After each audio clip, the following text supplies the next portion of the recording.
Hello dear students, so this is Rohit Malav. I have done my BTech from IIT Roorkee. I have 10 plus years of experience in physics. आज हम यहाँ पर motion education के through आपको 10th अप्रैल evening shift का physics paper यहाँ पर discuss करने वाले हैं. ठीक है, तो चलिए शुरू यहाँ पर करते हैं.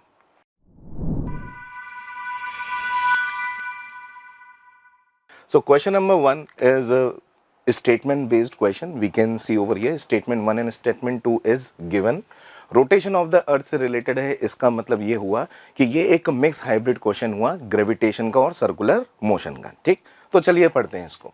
Rotation of the earth shows effect on the value of the acceleration of the due to the gravity we can say. और ऑब्वियस बात है कि हमको ये पता है कि रोटेशन ऑफ द अर्थ की वजह से अलग अलग पॉइंट्स के ऊपर देखा जाता है कि जी की वैल्यू चेंज हो जाती है. तो ये स्टेटमेंट ट्रू हुआ या रॉन्ग हुआ? ये स्टेटमेंट तो बिल्कुल ट्रू हो गया. ठीक है, स्टेटमेंट नंबर 2 की तरफ अगर हम बढ़ते हैं, the effect of the rotation of the earth on the value of the g at the equator is the minimum that at the pole is maximum. जो कि कहीं ना कहीं पर एक डाउटफुल हमको लग रहा है, क्योंकि इक्वेटर पर अगर देखा जाता है तो इक्वेटर पे मैक्सिमम इफेक्ट आता है. सर ऐसा क्यों होता है? चलो इसके बारे में देखते हैं.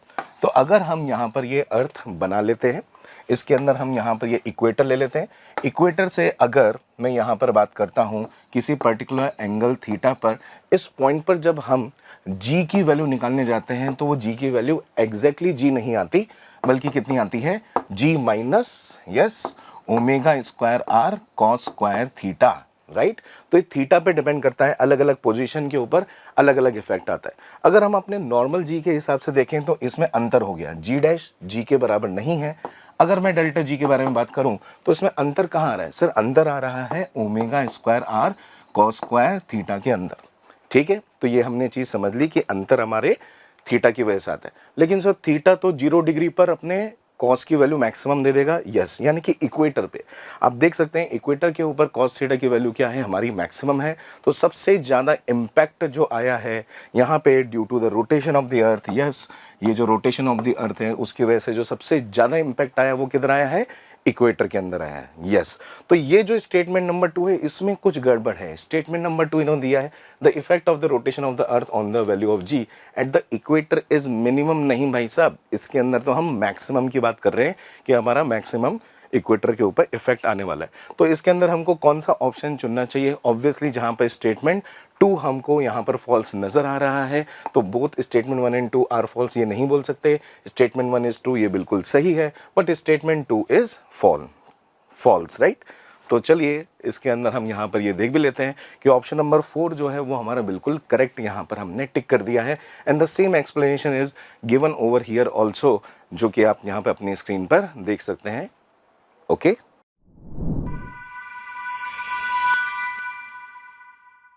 The ratio of the intensities at 2 points P and Q on the screen in a Young's double slit experiment. Clearly Young's double slit experiment का ये हमको यहाँ पर क्वेश्चन दिखाई दे रहा है, यानी कि ये वेव ऑप्टिक्स से आया हुआ क्वेश्चन है जिसके अंदर इंटेंसिटीज के बारे में बात हो रही है. इंटेंसिटी जो रिजल्टेंट हम निकालते हैं ऑब्वियसली वो फेज डिफरेंस पे डिपेंड करता है. आई रिजल्टेंट का एकदम से हमको फॉर्मूला याद आ जाता है कि आई रिजल्टेंट का जो फॉर्मूला होता है सर वो होता है I1 plus I2 plus 2 under root of I1 I2 और फिर उसके बाद कॉस डेल्टा फाई, जिसके अंदर डेल्टा फाई का मीनिंग होता है phase difference.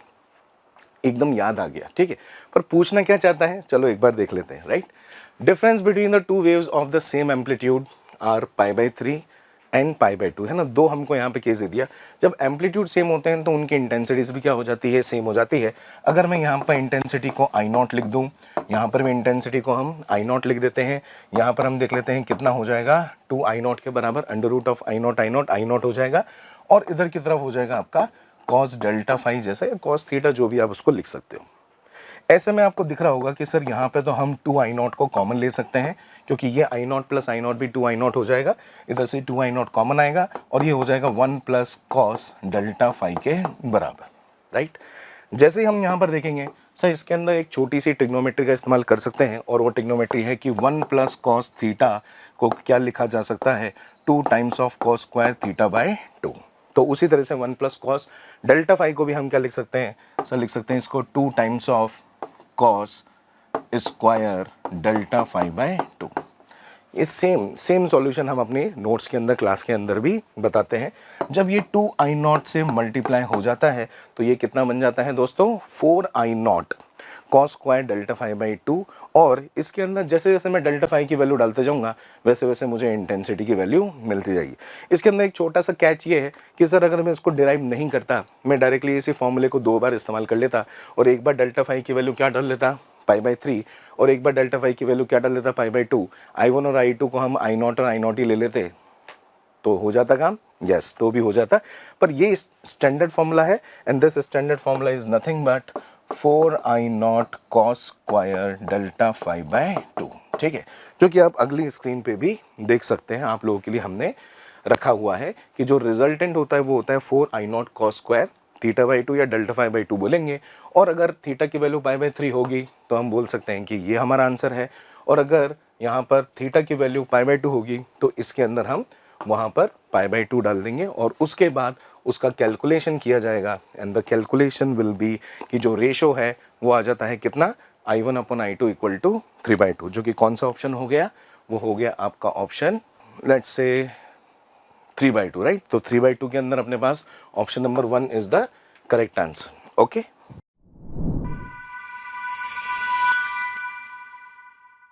The time period of the satellite, बस यहीं पे समझ में आ गया कि सर ये तो ग्रेविटेशन से आया हुआ क्वेश्चन लग रहा है। चलो देखते हैं। Revolving about the earth surface at a height equal to r will be, तो ये हमसे पूछना चाहते हैं और हमको कुछ डेटा दे दिया है, जैसे कि g की वैल्यू का हम इस्तेमाल क्या करेंगे, पाई स्क्वायर की वैल्यू, और यहाँ पर r जो है वो हो जाएगा आपका रेडियस ऑफ द अर्थ। ठीक, हमको ये पता है कि अगर पर्टिकुलरली अर्थ है और उसको किसी h हाइट के ऊपर यहाँ पर कोई सैटेलाइट रिवॉल्व कर रही है इसके चारों ओर, तो उसका टाइम पीरियड का फॉर्मूला हमको याद होता है। सेंटर से रेडियस ली जाती है जिसको हम ऑर्बिटल रेडियस बोल देते हैं। जो टाइम पीरियड होता है वो होता है अपना रिलेशन कैसा आता है, T square is equals to 4 pi square r cube upon G M के बराबर। टी स्क्वायर तो पूछा नहीं है, इसका मतलब कि बाद में हम क्या लेंगे, अंडर रूट ले सकते हैं सभी चेंजेस के बाद में। अब इन्होंने बोला है कि जो हाइट की वैल्यू है ये कैपिटल आर के बराबर ही है, तो यस इसकी वैल्यू हम कैपिटल आर ले लेंगे। यहाँ से लेके यहाँ तक पहले से ही कैपिटल आर मौजूद है, तो बताओ कि स्मॉल आर की वैल्यू क्या रखने वाले हैं। ऑब्वियसली स्मॉल आर की वैल्यू हम रखने वाले हैं 2r के बराबर, 2 कैपिटल आर, राइट। तो स्मॉल आर की वैल्यू होने वाली है 2 कैपिटल आर के बराबर। Okay sir, mass of the अर्थ तो दिया ही नहीं, हाँ कोई बात नहीं, लेकिन स्मॉल जी दे रखा है। और क्या हम स्मॉल जी को G M by R square लिखते हैं, यस। तो आप देख सकते हो कि सर इस जी एम को भी रिप्लेस किया जा सकता है।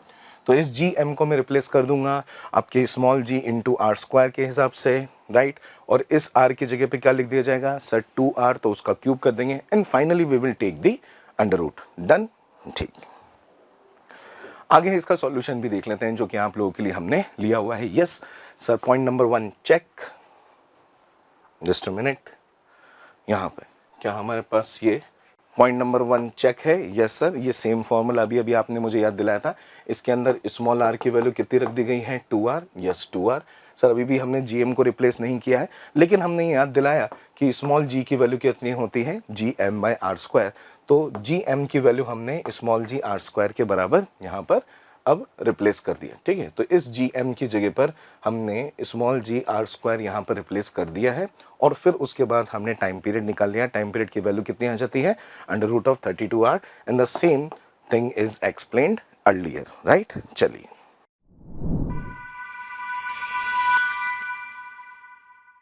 in a metallic conductor under the effect of the applied electric field the free electrons of the conductor, कहीं ना कहीं हमको ये फीलिंग दे रहा है कि सर ये एक थ्योरेटिकल क्वेश्चन है और ये करंट इलेक्ट्रिसिटी से आता हुआ नजर आ रहा है ना, क्योंकि एक मेटलिक कंडक्टर की भी बात करी है, एक अप्लाइड इलेक्ट्रिक फील्ड के बारे में बात करी है, फ्री इलेक्ट्रॉन्स के बारे में बात करी है कंडक्टर के अंदर जो कि अप्लाइड इलेक्ट्रिक फील्ड के अगेंस्ट के अंदर मूव करते हैं। चलो इनके स्टेटमेंट जान लेते हैं क्या बोलना चाह रहे हैं।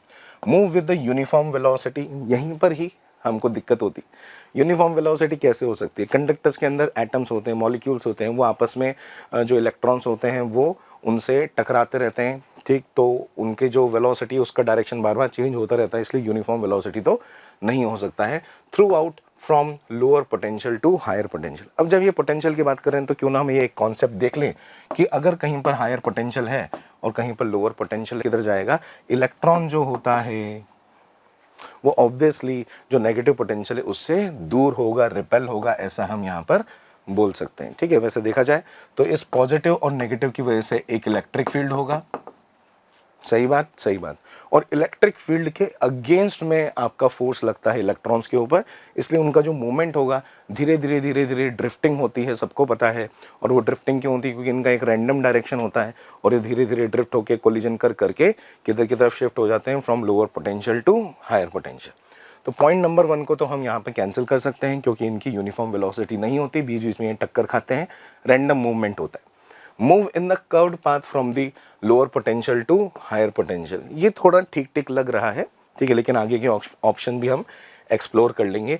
क्या वो lower potential to higher potential जाता है? यस, वो कर्व्ड पाथ में भी जा सकता है, स्ट्रेट में भी जा सकता है, पर कर्व में कैसे जा सकता है, क्योंकि उसका मोशन रैंडम होता है। अगर मैं उसका कोलिजन के बाद मान लेता हूं कि किसी और डायरेक्शन में वेलोसिटी है और इस डायरेक्शन में उसका एक्सेलरेशन है, तो जब एक्सेलरेशन और इनिशियल वेलोसिटी में बीच में कोई भी एंगल होगा तो इसके अंदर ऑब्वियसली इसका पाथ क्या हो जाएगा, कर्व हो जाएगा। Move in the straight line path in the same direction के अंदर, तो हमेशा स्ट्रेट लाइन में ही चलेंगे ऐसा जरूरी नहीं है, इसलिए हम थर्ड ऑप्शन को कैंसिल कर सकते हैं। ड्रिफ्ट, यस, जैसे ये ड्रिफ्ट वाला वर्ड आता है हमको लगता है कि यही ऑप्शन होगा, लेकिन इन्होंने यहाँ पे कुछ गड़बड़ करी है। From higher potential, higher potential से नहीं बल्कि lower potential to higher potential जाते हैं, तो ये वाला स्टेटमेंट भी गलत हो जाता है इलेक्ट्रॉन्स के लिए। तो हमारे लिए एक बढ़िया सा ऑप्शन चुनकर आता है जो कि है ऑप्शन नंबर 2, राइट। तो ये क्वेश्चन कैसा लग रहा है सर? थोड़ा सा ट्रिकी सा लग रहा था, लेकिन इजी कैटेगरी में आएगा क्योंकि हमने इसके अंदर देख लिया कि second option is the most appropriate option.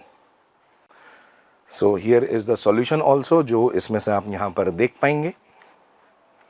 Same चीज एक्सप्लेन की गई है कि यू वेक्टर और ए वेक्टर जो है वो जरूरी नहीं है कि हमेशा सेम डायरेक्शन में रहे, हमेशा स्ट्रेट लाइन हो, ऐसा जरूरी नहीं है।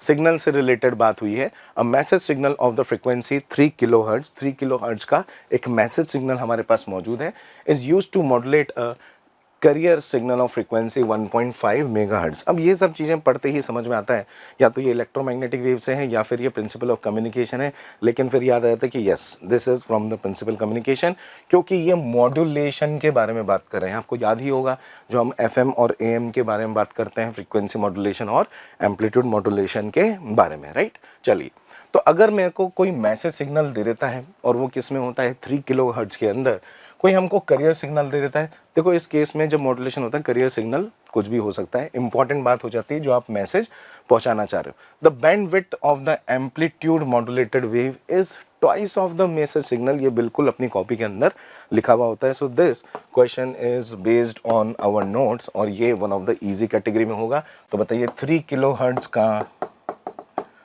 2 टाइम्स बैंडविड्थ होगा, इसका मतलब कि आंसर कितना हो जाएगा, 6 किलोहर्ट्ज के बराबर। 6 kilohertz, the option number 1 is the correct answer, one of the easy questions. ठीक है, तो जो बैंडविड्थ होती है हम अगर बात करते हैं तो वो हो जाती है ट्वाइस, जैसे कि आप यहाँ पर देख सकते हैं, twice of the frequency of the message signal. तो आसान था। चलिए बढ़ते हैं अगले क्वेश्चन की तरफ।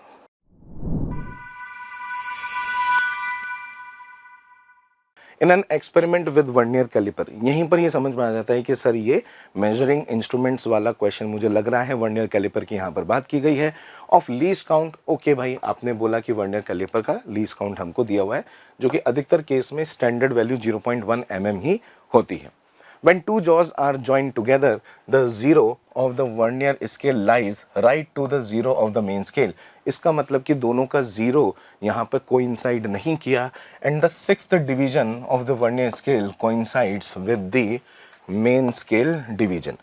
अब देखो आप यहाँ पर हम बोल सकते हैं कि दोनों jaws हैं, नीचे वाला ये जो अंगूठा मान लेते हैं कि ये हमारा क्या हो गया, वर्नियर, और ये हो गया मेन। तो ये थोड़ा सा खुला हुआ है पहले से ही, मतलब कि आपने चाहा कि मैं अपना इंस्ट्रूमेंट बंद कर लूं, लेकिन वो पहले से एक रीडिंग दे रहा है। तो वो कौन सी रीडिंग दे रहा है, वो दे रहा है 6th डिवीजन वाली रीडिंग, जिसको हम क्या बोलते हैं कि सर ये जीरो एरर है। और ये पॉजिटिव जीरो एरर क्यों है, क्योंकि जो आपका 6th डिवीजन है वो कोइंसाइड हो रहा है और वो आगे से हो रहा है। देखिए इसके अंदर मैं आपको जिस तरह से ये बताता हूँ कि इधर की तरफ तो अपना क्या होता है, मेन स्केल, ठीक है, और इधर की तरफ अगर हम बात करते हैं तो यहाँ पर अपना क्या होता है सर, वर्नियर स्केल डिवीजन। तो वर्नियर स्केल डिवीजन में आपका जो कोई 6th डिवीजन है अगर वो यहाँ पर कोइंसाइड हो रहा है, इसका मतलब कि पहले से एक रीडिंग है और वो जीरो एरर रीडिंग क्या होती है, 6 into least count. Least count कितना है, 0.1 mm। आई होप कि ये चीज आपको पता होगी कि जब भी पॉजिटिव जीरो एरर होता है तो जो रीडिंग आएगी हमारी, अब अगर कोई और इंस्ट्रूमेंट दिया जाएगा, कोई रीडिंग आएगी तो क्या करना होगा, इस पॉजिटिव जीरो एरर को उस रीडिंग में से माइनस करना होगा, तभी जाकर एक एक्चुअल रीडिंग हमको मिलेगी हमारे इंस्ट्रूमेंट की। ठीक, चलिए, while measuring the diameter of a spherical Bob, ले आए ना एक ऑब्जेक्ट, ठीक है, ले आए। The zero of the vernier scale lies between 3.2 centimetre and 3.3 centimetre mark. तो एक बात तो कंफर्म हो गई कि 3.2 रीडिंग तो उसने ली ही है, पर 3.3 से आगे नहीं गया है, ठीक है। And the 4th division of the vernier scale coincides with the main scale division. तो ऐसे केस में हमारी रीडिंग कितनी होगी, ऐसे केस में हमारी रीडिंग होगी, एक बार मैं इसको रब कर लेता हूं, लेट सपोज, ठीक है, ऐसे केस में हमारी रीडिंग ये होनी चाहिए कि 3.2 सेंटीमीटर तो आपकी हो गई है मेन स्केल रीडिंग, ठीक, ये मेन स्केल रीडिंग हो गई, प्लस अब कौन सा डिवीजन कोइंसाइड कर रहा है सर, 4th डिवीजन। तो हम बोल सकते हैं कि 4th डिवीजन को लीस्ट काउंट से मल्टीप्लाई कर देंगे तो लीस्ट काउंट की वैल्यू है 0.1 mm के बराबर, और ये हो जाएगा आपकी वर्नियर स्केल रीडिंग। ये जब टोटल करते हैं तब हमारी रीडिंग आती है फॉर अ गिवन ऑब्जेक्ट। लेकिन हमको ये नहीं भूलना कि सर इंस्ट्रूमेंट फॉल्टी है या फिर इसके अंदर कोई जीरो एरर था जो कि हमको बाद में माइनस करना पड़ेगा। तो 3.2 सेंटीमीटर यहाँ पर है, अगर मैं यहाँ पर बात करूँ तो से 0.4 mm हो जाएगा, राइट। तो ये आपका 0.4 mm हो जाए। अगर हम इसको सेंटीमीटर में कन्वर्ट करते हैं, अगर मैं मिलीमीटर को सेंटीमीटर में कन्वर्ट करता हूँ और इसको ऐड करता हूँ तो इसकी जो वैल्यू आएगी वो आएगी 3.24 सेंटीमीटर के बराबर। बिल्कुल सही है सर, ये हम सेंटीमीटर में कन्वर्ट कर सकते हैं, इसकी वैल्यू को हम 0.04 सेंटीमीटर लिख देंगे।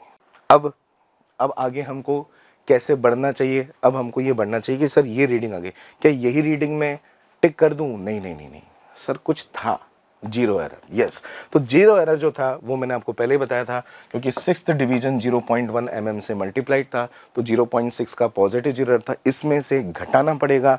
तो यस, इसमें से अगर मैं लेस करता हूं क्या, आपका 0.06 सेंटीमीटर, 0.6 mm मतलब कि 0.06 सेंटीमीटर।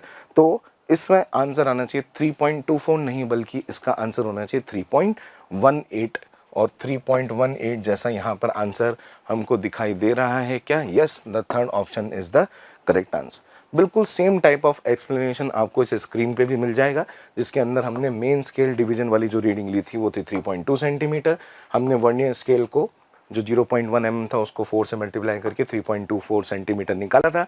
लेकिन बाद में माइनस क्यों करना पड़ा दोस्तों, क्योंकि ऑब्वियसली जो पॉजिटिव जीरो एरर होता है उसको माइनस करना पड़ता है, और फाइनल हमारा आंसर कितना आ जाता है 3.18 सेंटीमीटर। तो कैसा लगा आपको ये क्वेश्चन सर, थोड़ा सा ये हम बोल सकते हैं कि अगर डिटेल पता होगी वर्नियर स्केल की, अपने अंदर कॉन्फिडेंस होगा वर्नियर स्केल को लेकर, जीरो एरर वगैरह पर भी अगर हमने यहाँ पर बातचीत में प्रिपरेशन वगैरह करी होगी एग्जाम से पहले, तो फिर ये क्वेश्चन हो जाएगा। अदरवाइज इसको हम एक मॉडरेट क्वेश्चन मान सकते हैं। इससे पहले जितने भी क्वेश्चन थे वो कहीं ना कहीं पे इजी थे, but this question is a moderate question, right.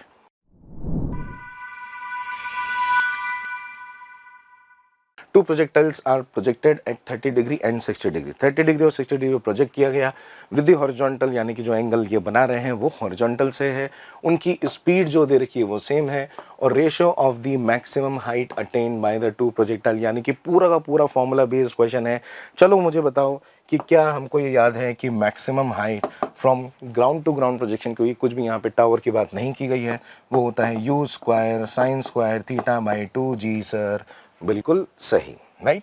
अगर मैं इस ऑब्जेक्ट को यहाँ से u स्पीड से फेंक देता हूँ, कोई एंगल थीटा होता है तब की हम यहाँ पर बात कर रहे हैं, और जब ये यहाँ से यहाँ पर जाता है तो इसकी कोई ना कोई मैक्सिमम हाइट आती है।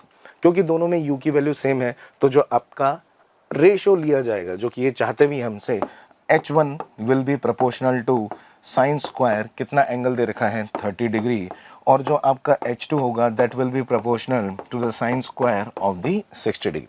इनका अगर हम यहाँ पर रेशो ले लेते हैं तो h1 और h2 की वैल्यू हमको मिल जाएगी, जो कि दिख भी रहा है कि इसकी वैल्यू कितनी आएगी आपकी 1/4 और इसकी वैल्यू √3/2 का होल स्क्वायर अगर हम करेंगे तो कितना होगा 3/4, यानी कि इसका रेशो आ रहा है 1:3। 1:3 is the correct answer. Okay guys, चलिए बढ़िया क्वेश्चन था, इजी भी था, आगे बढ़ते हैं। हियर इट इज, ठीक है, बिल्कुल सही।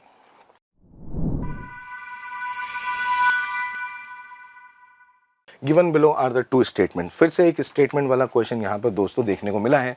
One is labelled as the assertion and one is labelled as the reason. तो पहले जो एक स्टेटमेंट वाला क्वेश्चन आया था उसमें तो ट्रू और फॉल्स वाला काम था, लेकिन यहाँ पर ये रीजन के बारे में बात कर रहे हैं, तो this question is based on the assertion and reason. चलो पढ़ते हैं, शुरू करते हैं। Assertion A, an electric fan continues to rotate for some time after the current is switched off. कहीं ना कहीं पर हमको ये बताना चाह रहे हैं कि अगर मैं करंट स्विच ऑफ कर देता हूँ, अपना खुद का घर का जो फैन रोटेट कर रहा है उसका स्विच ऑफ कर देता हूँ, तो वो एकदम से नहीं रुक जाता। सही बात है, एकदम से वो रुकने वाला नहीं है, वो लगातार चलता ही चला जा रहा है। ठीक है, जस्ट अ मिनट, ये रहा, an electric fan continues to rotate. क्या ये बात सही है? बात तो सही है। ऐसा होता क्यों है? बंद करने के बाद भी क्यों घूम रहा है? There is movement of inertia, और we can say there is a inertia of rotation. ठीक है, इनर्शिया ऑफ रोटेशन की वजह से अगर वो घूम रहा है, जब तक कि कोई उसको फोर्सफुली बंद नहीं कर दे तब तक वो अचानक रुकने वाला नहीं है। आसपास एयर रेजिस्टेंस होता है, ये सबको पता है, और एयर रेजिस्टेंस हल्का फुल्का ही होता है, बहुत ज़्यादा नहीं होता, अचानक नहीं लग जाता है। तो ग्रेजुअली धीरे धीरे धीरे ही उसकी स्पीड क्या होती है? कम होती है। इतना तो हमको जानकारी है। चलो देखते हैं कि ये रीज़न क्या देते हैं। इतना तो हमको पर्सनल लेवल पर पता था असर्शन ए के बारे में। Fan continues to rotate, fan continues to rotate due to inertia of motion. Yes, ये तो इनर्शिया प्रॉपर्टी तो हर मैटर में होती है, तो ये बात तो बिल्कुल सही है कि इनर्शिया की वजह से ही वो रोटेट करता रहता है। लेकिन अगर ये साथ में ये भी बोल लेते कि वो अचानक क्यों नहीं रुक रहा है, कि सर एयर मॉलिक्यूल्स अचानक नहीं रोक पाएंगे उसको, एयर रेजिस्टेंस अचानक नहीं रोक पाएगा, तो थोड़ा सा अच्छा स्टेटमेंट होता। लेकिन इसको डिनाई नहीं कर सकता कि वो कंटिन्यू मोशन क्यों हुआ। Continue motion is only due to the property of inertia. तो कहीं ना कहीं पर हमको ऐसा लग रहा है कि असर्शन तो सही है ही सही, और रीज़न भी कहीं ना कहीं उसको जस्टिफाई करता है, क्योंकि मेन इंपॉर्टेंट बात उन्होंने इनर्शिया की इसमें कर दी है। राइट, तो इसके अंदर हमारा आंसर क्या होना चाहिए? Both A and R are correct, and R is the correct explanation of A होना चाहिए क्या? चलो लेट्स चेक। तो yes, the option number 2 is the correct, जिसके अंदर इनर्शिया प्रॉपर्टी का इस्तेमाल हुआ है।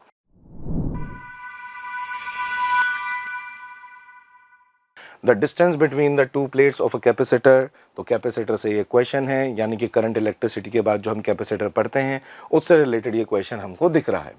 It's capacitance is C1। Okay, एक कैपेसिटर है, शुरुआत में उसका कैपेसिटर हमने C1 दे दिया। When air is the medium between the plates. ये तो बिल्कुल सिंपल कैपेसिटर हो गया। सर एक कैपेसिटर होता है, यहाँ से लेके यहाँ तक की दूरी कोई d हो जाती है, और इसके अंदर कुछ भी और डाइलेक्ट्रिक वगैरह नहीं है, एयर है, तो हम बोल सकते हैं कि इसका नाम क्या डाल दिया गया है? C1। कितने लोगों को पता है भैया C1 की वैल्यू कितनी होती है? Sir ε0A/d। चलो ठीक है, तो पहली जो लाइन है it is very very easy line, समझने के लिए आगे बढ़ते हैं। If a metal sheet of thickness 2d/3, metal sheet not dielectric, metal के लिए जो डाइलेक्ट्रिक कांस्टेंट होता है वो इन्फिनिटी होता है, वो हमको ध्यान रखना है। लेकिन कहीं ना कहीं पर अब ये चीज़ समझ में आने लग गया है कि यहाँ पर जो आपका कैपेसिटर था उसके अंदर ये एक शीट, एक कुछ ना कुछ मटेरियल डालने वाले हैं जिसकी थिकनेस कितनी है? 2d/3 of the same area. Same area है तो हम एक ही वैल्यू चेंज नहीं करेंगे। मान लेते हैं कि यहाँ पर बीच में कुछ इन्होंने डाल दिया जिसके अंदर डाइलेक्ट्रिक कांस्टेंट कितना हो? k के बराबर। इसकी जो थिकनेस दे रखी है वो कितनी दे रखी है? 2d/3 के बराबर। जो रिमेनिंग स्पेस होगा वो एयर का होगा जो कि d/3 होगा। ओके, अब ये एक नया कैपेसिटर बना दिया, और इस कैपेसिटर का जो कैपेसिटेंस है वो इन्होंने क्या बोल दिया है? C2 के बराबर बोल दिया। फिर इन्होंने बोला है कि C2 और C1 का रेशो निकाल कर बताइए। तो आपको ये पता होना चाहिए कि जब भी कोई डाइलेक्ट्रिक स्लैब आपके कैपेसिटर के अंदर डाल दिया जाता है तो उसका जो फॉर्मूला बनता है, ठीक है, इसको हम थिकनेस टी ले लेते हैं, किसी भी स्लैब का थिकनेस टी ले लेते हैं, तो जो उसका फॉर्मूला बनता है जो कि नोट्स में भी है, इवन हर जगह पर मौजूद है, किसी भी स्टैंडर्ड बुक में एनसीईआरटी में भी आपको मिल जाएगा, epsilon not a upon sir D minus T अकेला होता है, लेकिन साथ में एक टी बाय के भी होता है, वेर के इज द डाइलेक्ट्रिक कांस्टेंट। क्योंकि इन्होंने मेटल इसके अंदर डाला है तो के की वैल्यू क्या डालनी पड़ेगी, हमको इन्फिनिटी डालनी पड़ेगी, और अगर इन्फिनिटी डालेंगे तो सर वो वाला टर्म तो गायब हो जाएगा, और ये जो डी माइनस टी है, ये डी माइनस टी यहाँ पर दिखाई देगा, जिसमें टी की वैल्यू आपने बोली है 2d/3, डी में से अगर 2d/3 चला गया तो कितना आया, d/3, वो d/3 ऊपर चला जाएगा, और इसका जो C2 का आंसर आएगा वो आएगा 3 एप्सिलॉन नॉट a/d के बराबर। सही सर, एक बार और रिपीट, कोई बड़ी बात नहीं है, फॉर्मूला तैयार है, फॉर्मूला तैयार है, d minus T plus T by के की वैल्यू इन्फिनिटी क्यों डाली सर, मेटल था इसलिए, d माइनस टी में t की वैल्यू क्योंकि इन्होंने थिकनेस दी है 2d/3 वो डाल दिया, d में से 2d/3 माइनस करेगा कितना आएगा d/3, 3 ऊपर चला जाएगा तो इसका आंसर होगा 3 एप्सिलॉन नॉट a/d। क्या मैं C1 और C2 या C2 और C1 का रेशो ले सकते हैं, यस, और वो कि आ जाएगा क्या 3:1 के बराबर। बिल्कुल उसी तरीके से आप लोगों के लिए यहाँ पर जो है सॉल्यूशन दिखाया गया है, वो आप एक बार फिर से देख सकते हैं कि यस सर बिल्कुल सही फॉर्मूला आप यहाँ पे बता रहे थे, और यहाँ पर ये वाला जो टर्म है वो क्या हो चुका है, आपका 0 हो चुका है, के की वैल्यू इन्फिनिटी, टी की जगह पर हमने 2d/3 डाल दिया है, d minus 2d/3 will be d/3, 3 ऊपर चला जाएगा तो इसका आंसर हो जाएगा 3 एप्सिलॉन नॉट a/d। जैसे ही हम C2 और C1 का रेशो लेंगे, ये हो जाएगा 3 epsilon not a/d upon epsilon not a/d, और ये वाला टर्म कैंसिल, आंसर हो जाएगा 3:1। Done, okay. तो ये क्वेश्चन आपको कैसा लगा? सर फॉर्मूले अगर हमने याद किए होते जेईई मेंस के पॉइंट ऑफ व्यू से, फॉर्मूले भी इंपॉर्टेंट चल रहे हैं, तो यस आपको क्लास के अंदर इंपॉर्टेंट फॉर्मूलेस पर ध्यान देना चाहिए।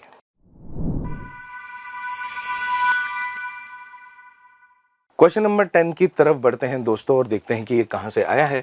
The amplitude of the magnetic field in an electromagnetic wave, सीधा सीधा क्वेश्चन उठकर आया इलेक्ट्रोमैग्नेटिक वेव से, propagating along the Y axis is 6 × 10⁻⁷ Tesla.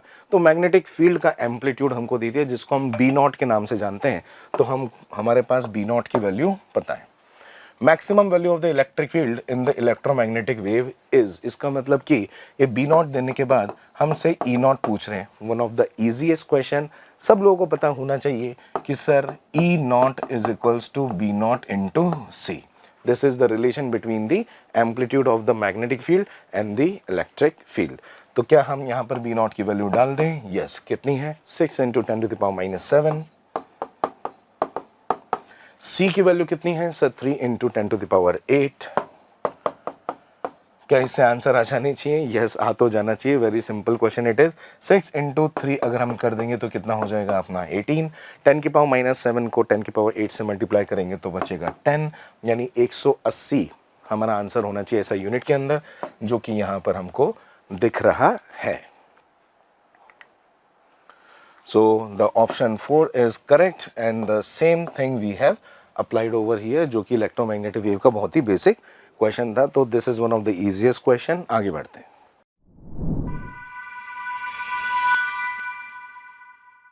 कि इसमें डायोड्स वगैरह का इस्तेमाल किया गया है, D1 है, कोई D2 है, कोई D3, कुछ डायोड्स हमको दे रखे हैं, यहाँ पर हमको बैटरी दे रखी है, कुछ रेजिस्टेंसेस दे रखे हैं, यहाँ पर I1 मार्क्ड है, इधर की तरफ I2 है, इधर से I3, इधर से I4 जा रहा है, तो अलग अलग करंट यहाँ पर फ्लो हो रहे हैं जिसको डिनोट किया गया है। Each diode has a forward bias resistance of 25 ohm in the below circuit, और अगर कोई फॉरवर्ड बायस करते हैं तो उसके अंदर 25 ओम आपको कंसिडर करना पड़ेगा।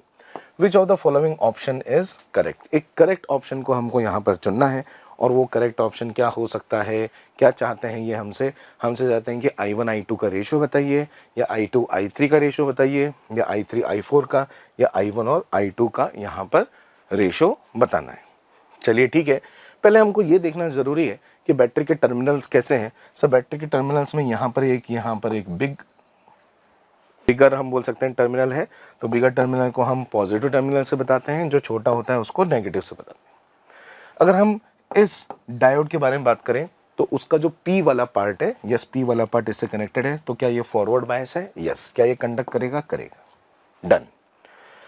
D2, अरे नहीं दिख रहा है सर, उल्टा हो गया है, उल्टा हो गया है, तो ये कंडक्ट करने वाला नहीं है। क्या D1 कंडक्ट करेगा? यस, D1 कंडक्ट करने वाला है। अगर आप ध्यान से देखेंगे तो ये जो बीच वाला पार्ट है, ये बीच वाला पार्ट हमको जिंदगी से हटाना ही पड़ेगा, क्योंकि रिवर्स बायस के अंदर रेजिस्टेंस बहुत ज़्यादा होता है, करंट उसके अंदर फ्लो नहीं होगा। इसका मतलब ये हुआ कि अगर इस सर्किट को मैं फिर से बनाता हूँ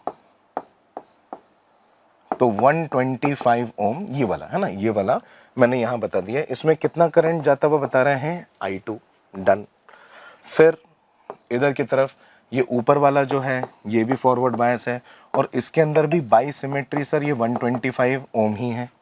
इधर की तरफ एक बैटरी है 5 वोल्ट की, और यहाँ पर कितना है अपने पास? 25 ओम के बराबर। इधर से जो भी करंट जा रहा है उसको इन्होंने I1 बोला है, इधर की तरफ जो करंट जा रहा है उसको I2 बोला है, और यहाँ पर जो आपका करंट जा रहा है उसको क्या बोला है इन्होंने? I4। क्या हमको क्लियरली नज़र आ रहा है कि इसमें सर्किट सॉल्व करने की भी ज़रूरत नहीं लग रही है, क्योंकि यहाँ से जो करंट जाएगा, क्योंकि दोनों पाथ बिल्कुल टोटल सिमिलर है, तो I4 और I2 की वैल्यू 1, मतलब बोल सकते हैं रेशो 1 होना ही चाहिए, और ये इक्वल होना चाहिए, राइट। तो क्या हमको यहाँ पर I2 और I4 के बारे में बात की गई है? नहीं, I2 और I4 का रेशो तो नहीं है। इधर से हम बोल सकते हैं कि जितना करंट I1 यहाँ पे आया होगा वो 2 हिस्सों में बटा होगा। लेट सपोज I1 की वैल्यू कितनी है अपनी? 2I0 के बराबर। तो इसको भी कितना मिलेगा सर? इसको भी I0 मिलेगा, और इसकी वैल्यू भी कितनी मिलेगी? I0। किसका रेशो मांगा है? I1:I2। I1 और I2 का रेशो लेंगे, 2 आएगा, बिल्कुल सही, करेक्ट आंसर।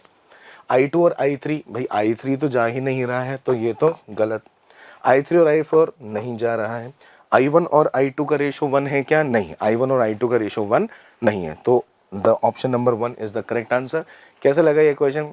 इजी था सर, क्योंकि हमको बस इतना देखना था कि कौन सा डायोड कंडक्ट कर रहा है और कौन सा डायोड कंडक्ट नहीं कर रहा है, right. So option number 1 is the correct answer.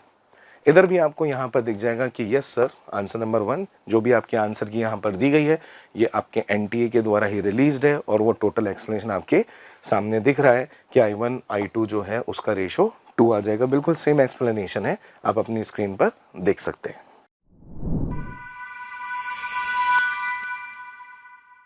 एक KTG या थर्मोडायनेमिक्स का हम क्वेश्चन मान सकते हैं।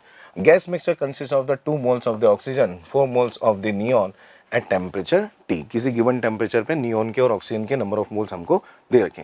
Neglecting all the vibrational modes, यानी कि आपको जो डिग्री ऑफ फ्रीडम से उसमें वाइब्रेशन मोड्स को कैलकुलेट नहीं करना है। Total energy of the system अगर हमको निकालनी है तो ये इंटरनल एनर्जी के बारे में बात कर रहे हैं। अगर मैं O2 की इंटरनल एनर्जी के बारे में बात करूंगा तो वो F/2 NR डेल्टा T के पॉइंट ऑफ व्यू से निकाल ली जाएगी। चेंज नहीं निकाल रहे ना, चेंज नहीं निकाल रहे हैं, इसका मतलब कि ये हुआ कि हमको T ही इस्तेमाल करना है, ठीक है। ये रहा इंटरनल एनर्जी। अगर चेंज निकालते हैं तो इधर डेल्टा U, इधर भी डेल्टा T आ जाता है, राइट। लेकिन इस फॉर्मेट में अब उसका जो डिग्री ऑफ फ्रीडम होता है O2 के लिए वो कितना होता है? 5। नंबर ऑफ मोल्स उसके कितने दिए हैं? 2 इंटू R इंटू T। तो इसकी वैल्यू कितनी हो जाएगी? 5RT। ईजी है, ईजी है। सिमिलरली अगर कोई नियॉन के बारे में बात करेगा, क्योंकि वो मोनो एटॉमिक है तो उसकी डिग्री ऑफ फ्रीडम कितनी हो गई? 3 हो जाएगी, तो वो 3/2। नंबर ऑफ मोल्स कितने हैं उसके? सर नंबर ऑफ मोल्स उसके 4 हैं, और RT तो इसकी वैल्यू जो होगी वो होगी कितनी? 6RT। 6RT और 5RT को अगर मैं ऐड कर दूंगा दोस्तों तो अपना आंसर कितना आ जाएगा? 11RT के बराबर, right. Yes, so 11RT is the correct answer.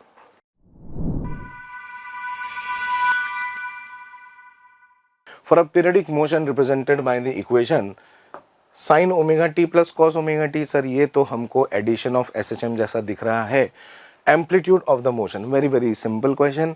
अगर y equal to a sine omega T plus b cos omega T जैसा कहीं पे भी हमको मिल जाता है, तो क्योंकि दोनों SHM आपस में परपेंडिकुलर होते हैं, जब इसका हम सुपरपोजिशन से आंसर निकालते हैं तो रिजल्टेंट एम्पलीट्यूड का आंसर कितना आता है? a² plus b²। ठीक है, ये तो हमारे सिंपल नोट्स का ही क्वेश्चन है। तो a² प्लस b² में हम देख सकते हैं सर साइन ओमेगा टी के आगे भी कुछ नहीं लिखा है, इसका मतलब a की वैल्यू भी 1 है। Yes, sir cos omega T के आगे भी कुछ नहीं लिखा, इसका मतलब कि b की वैल्यू भी 1 है, और यहाँ पर हम बोल सकते हैं 1 स्क्वायर प्लस 1 स्क्वायर का under root, this is √2 is the correct answer. Very easy question actually, ठीक, यस, ठीक है। तो आप देख सकते हैं कि जो आपका एम्पलीट्यूड आया है वो √2 के बराबर आ गया है।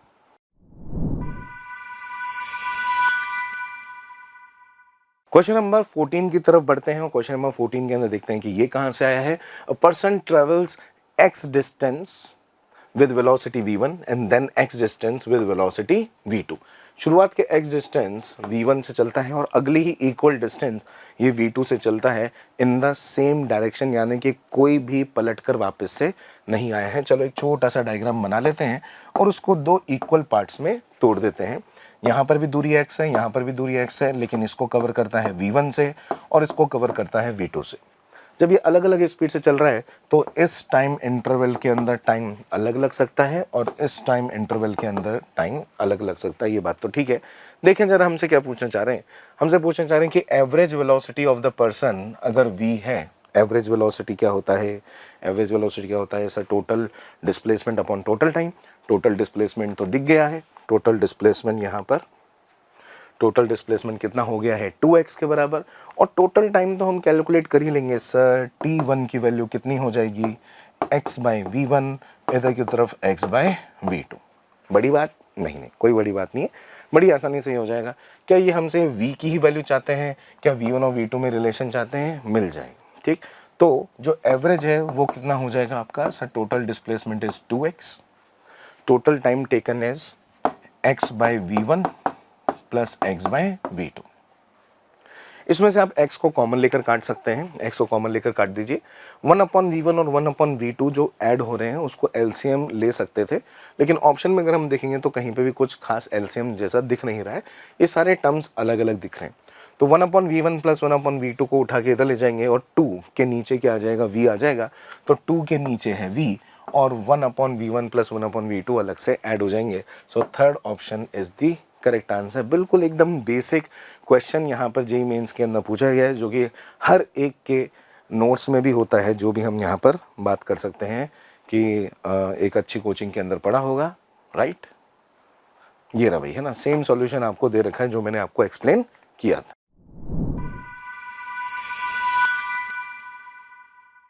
The half life of radio active substance, अचानक से हमारे दिमाग में क्या आने लगा सर, न्यूक्लियर फिजिक्स से रिलेटेड क्वेश्चन यहाँ पर हमको देखने को मिल रहा है।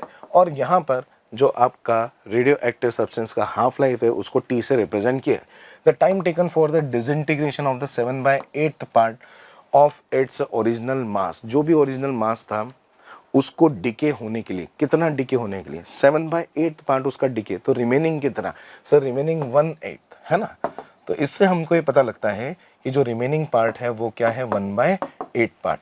हम अपने नोट्स के अंदर कैसे पढ़ते हैं कि अगर n0 शुरुआत के नंबर ऑफ एक्टिव मॉलिक्यूल्स हैं या एक्टिव न्यूक्लियाइज हैं, अगर उसमें से 7/8 डिके हो गए हैं तो रिमेनिंग पार्ट कितना हुआ, रिमेनिंग पार्ट हुआ n0/8, राइट, राइट।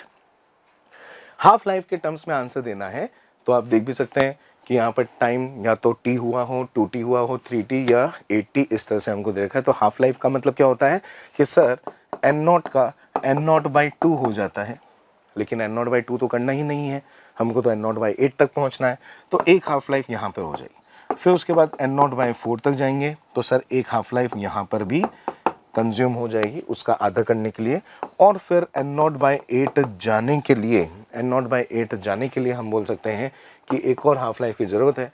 कितनी हाफ लाइफ की ज़रूरत पड़ेगी, 1, 2 और 3 हाफ लाइफ की ज़रूरत पड़ेगी।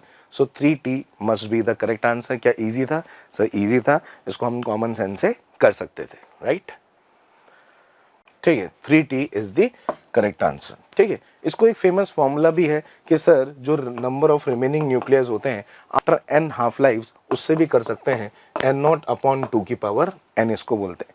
इसको डायरेक्टली आप n0/8 लिख दीजिए और पता लग जाएगा कि 2n = 8, जिससे हमको स्मॉल n की वैल्यू कितनी मिल जाएगी, 3, यानी कितने हाफ लाइफ्स बीतने के बाद ऐसा कुछ होगा तो वो 3 हाफ लाइफ्स है। इस तरह से भी आपको हमने ही सॉल्यूशन बनाकर दिया हुआ है।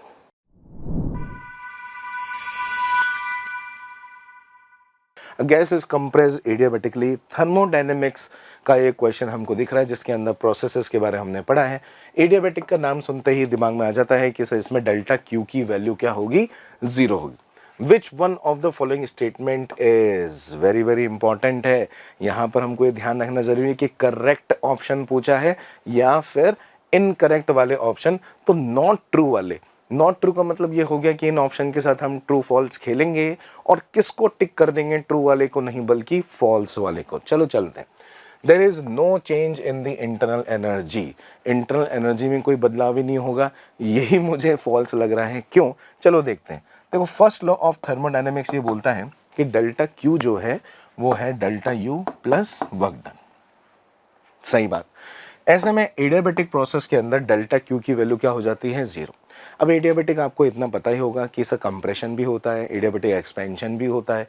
तो जब एक्सपेंशन कंप्रेशन हम एडियाबेटिक में कर पाते हैं दोस्तों, तो वर्क डन हमेशा तो 0 नहीं है। और जब ये 0 नहीं हुआ तो फिर इसको 0 आप बोल पाओगे, नहीं सर इसको तो हम 0 नहीं बोल पाएंगे। तो क्या इंटरनल एनर्जी में बदलाव होता है एडियाबेटिक प्रोसेस में? यस, इंटरनल एनर्जी में बदलाव हो सकता है एडियाबेटिक प्रोसेस के अंदर, पर ये तो बोल रहे हैं कि कोई चेंज नहीं है। यही यहाँ पर एक फॉल्स स्टेटमेंट है, इसके आगे हम फॉल्स लिख देते हैं। वैसे तो हमारा आंसर यही है, लेकिन हमको तीनों ऑप्शन से एक्सप्लोर करने चाहिए।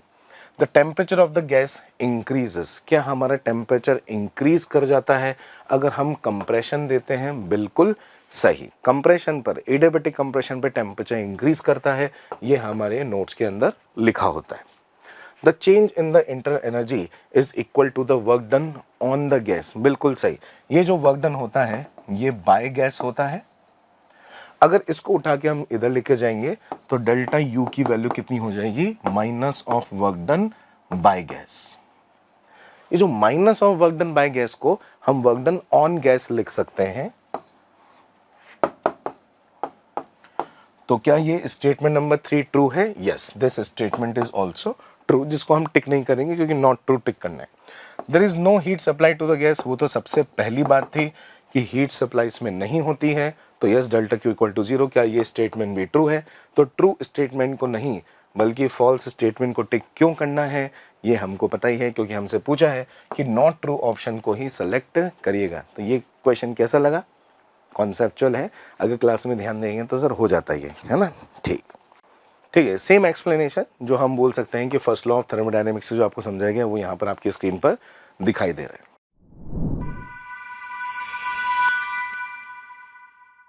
तो अगेन एक स्टेटमेंट वाला क्वेश्चन, तो ये देखने को मिल गया है जेई मेंस के अंदर कि स्टेटमेंट वाले क्वेश्चन, ये थर्ड ऐसा क्वेश्चन है जो कि स्टेटमेंट बेस्ड है, जो थ्योरी और जो कॉन्सेप्ट बेस्ड है उस पर क्वेश्चन आ रहे हैं लगातार। चलिए देखते हैं। Given below are the two statements. Statement 1, for diamagnetic substances जो हमारी ससेप्टिबिलिटी की वैल्यू होती है वो -1 से 0 होती है, ये बात बिल्कुल सही लग रही है। Where x is the magnetic susceptibility, right. Statement number 1 जो है वो हमको बिल्कुल क्लियर नजर आ रहा है कि बिल्कुल सही लग रहा है। स्टेटमेंट 2 के बारे में बात करें, डायमैग्नेटिक सब्सटेंस जो है अगर वो हमने एक्सटर्नल मैग्नेटिक फील्ड में रख दिया तो वो उससे दूर जाने की कोशिश करता है, ये बात बिल्कुल सही है। थ्योरी में भी हम यहाँ पर इसको पढ़ाते हैं कि tend to move from stronger to the weaker part of the field, यानी कि वो स्ट्रॉन्गर पार्ट की तरफ नहीं बल्कि उससे दूर जाना चाहता है, ये बात स्टेटमेंट में बिल्कुल सही है। और statement 1 and statement 2 both are correct. Both statement 1 and 2 are false, ये हम ऑप्शन टिक नहीं कर सकते। स्टेटमेंट 1 इज इनकरेक्ट, नहीं, ये भी नहीं, सही नहीं है। Both statement 1 and 2 are true, yes. तो ये क्वेश्चन जो है ट्रू एंड फॉल्स वाला क्वेश्चन हुआ, इसमें असर्शन रीजन वाली कोई बात नहीं थी।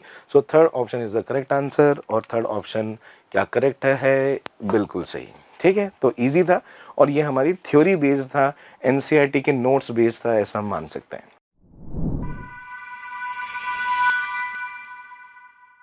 कि यंग्स मॉडुलस ऑब्जेक्ट्स का दे रखा है of the material of the wires A and B, 2 wire दिए हैं। कहीं ना कहीं पर ऐसा लग रहा है कि सर ये कंपैरिजन वाला क्वेश्चन हो सकता है, और उनका जो रेशो है यंग्स मॉडुलस का वो है 1:4, while its area of cross section are in the ratio 1:3।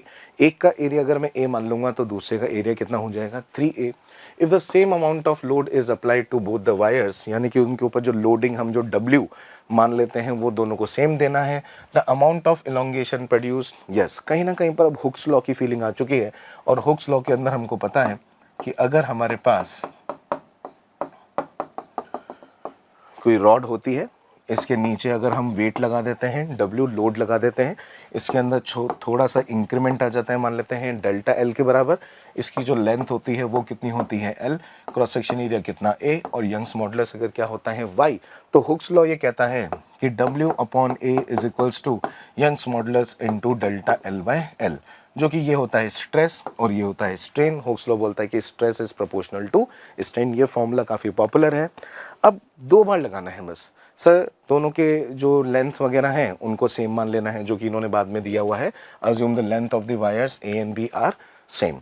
ठीक है सर, L को सेम मान लेंगे। यंग्स मॉडुलस अलग है, हाँ सर उसका रेशो दे रखा है, Y1 और Y2 का रेशो दे रखा है। क्या क्रॉस सेक्शन एरिया अलग है, हाँ सर उसका भी रेशो दे रखा है। काम हो जाएगा क्या, हाँ सर। इलोंगेशन निकालना बहुत ही आसान है, यही फॉर्मूला हम क्या लगा देंगे, 2 बार लगा देंगे और फिर रेशो ले लेंगे। चलो देखते हैं इससे रिलेटेड, बहुत ही अच्छे तरीके से आप लोगों के लिए लिखा हुआ है कि अगर एक का एरिया में A मान लेता हूं तो दूसरे का कितना मान लेंगे 3A, एक का यंग्स मॉडुलस Y मान लेते हैं तो दूसरे का कितना मान लेते हैं 4Y, जो कि क्वेश्चन में दिया है। लेंथ दोनों की क्या माननी है हमको, सेम फॉर्मूला जो मैंने आपको रिवाइज करवाया अभी अभी, वो यहाँ पर भी लगाना है और यहाँ पर भी लगाना है। यहाँ पे 3A क्यों है, क्योंकि इसका जो क्रॉस सेक्शन एरिया वो 3A, और यंग्स मॉडुलस यहाँ पर Y इस्तेमाल है, लेकिन यहाँ पर क्या इस्तेमाल होगा 4Y। इससे हम डेल्टा L1 की वैल्यू निकाल सकते हैं, इससे हम डेल्टा L2 की वैल्यू निकाल सकते हैं। दोनों का रेशो लेते ही आंसर आ जाएगा कितना, 12:1, and that is the option number 1। क्या ये इजी था? One of the easy question बोला जा सकता है, क्योंकि ये ऐसा प्रैक्टिस हम ऑब्वियसली कोचिंग्स के अंदर करवाते ही हैं, मोशन के अंदर भी ये इस तरह काफ़ी क्वेश्चंस आपको मॉड्यूल में मिल जाते हैं।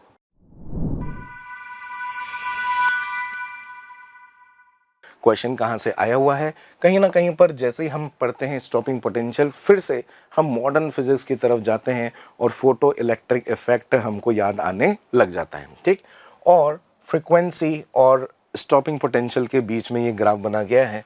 यहाँ पर हम बोल सकते हैं कि ये स्टॉपिंग पोटेंशियल है Vs और यहाँ पर फ्रीक्वेंसी है हमारी न्यू। ठीक, क्या वो एक स्ट्रेट लाइन फंक्शन होता है? यस, वो एक स्ट्रेट लाइन फंक्शंस होते हैं। अगर हमको कहीं ना कहीं पर याद है तो वो याद है कि जो आपकी काइनेटिक एनर्जी होती है मैक्सिमम ऑफ द इलेक्ट्रॉन्स, वो होता है आपकी E-5, यानी कि जो एनर्जी इंसिडेंट होती है उसमें से वर्क फंक्शन माइनस करना पड़ता है। काइनेटिक एनर्जी को हम क्या लिख देते हैं कि ये E times of stopping potential, और जो आपकी एनर्जी है उसको क्या लिख सकते हैं अपन h न्यू के बराबर। यहाँ पर जो आपका वर्क फंक्शन है वो क्या हो जाता है आपका h न्यू TH। ठीक, और अगर हम Vs के बारे में बात करें तो ये हो जाएगा h upon E new minus h upon new TH upon E के बराबर। तो क्लियरली दिखाई दे रहा है कि सर जो स्टॉपिंग पोटेंशियल है और आपकी जो फ्रीक्वेंसी है वो y equal to mx plus c जैसा हमको यहाँ पर दिखता है। अगर मैं इस फ्रीक्वेंसी को ही न्यू TH यानी कि आपकी थ्रेशोल्ड फ्रीक्वेंसी बना दूं तो फिर Vs का आंसर क्या हो जाएगा 0। तो जो कि क्लियरली दिख रहा है कि यहाँ से लेकर यहाँ पर ये वो एक ऐसा पॉइंट है जिस पर आपकी Vs की वैल्यू क्या हो चुकी है 0 हो चुकी है, राइट। तो यही पॉइंट क्या एक थ्रेशोल्ड फ्रीक्वेंसी वाला पॉइंट होता है? यस, बिल्कुल सही समझे। तो बताओ कि थ्रेशोल्ड फ्रीक्वेंसी कितनी है सर? 5 × 10⁻14 हर्ट्ज के बराबर।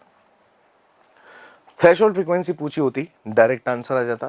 थ्रेशोल्ड फ्रीक्वेंसी नहीं पूछी है, कुछ और पूछा है, वर्क फंक्शन पूछा है, तो वर्क फंक्शन की वैल्यू जल्दी निकल इज इक्वल्स टू जो h है हमारा प्लैंक्स कांस्टेंट, उसको किससे मल्टीप्लाई कर दिया जाए?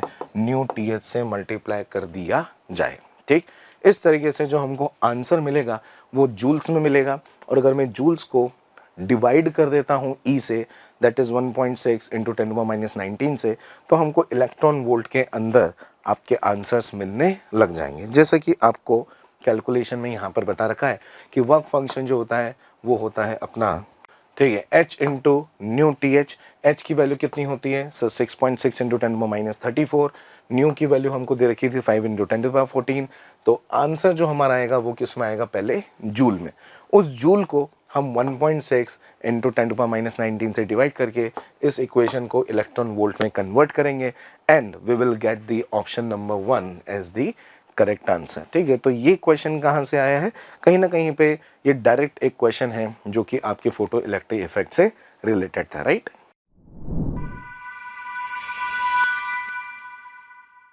A bar magnet is released from rest along the axis of a very long vertical copper tube। एक vertical copper tube है, उसके अंदर तुमने मैग्नेट को रिलीज कर दिया।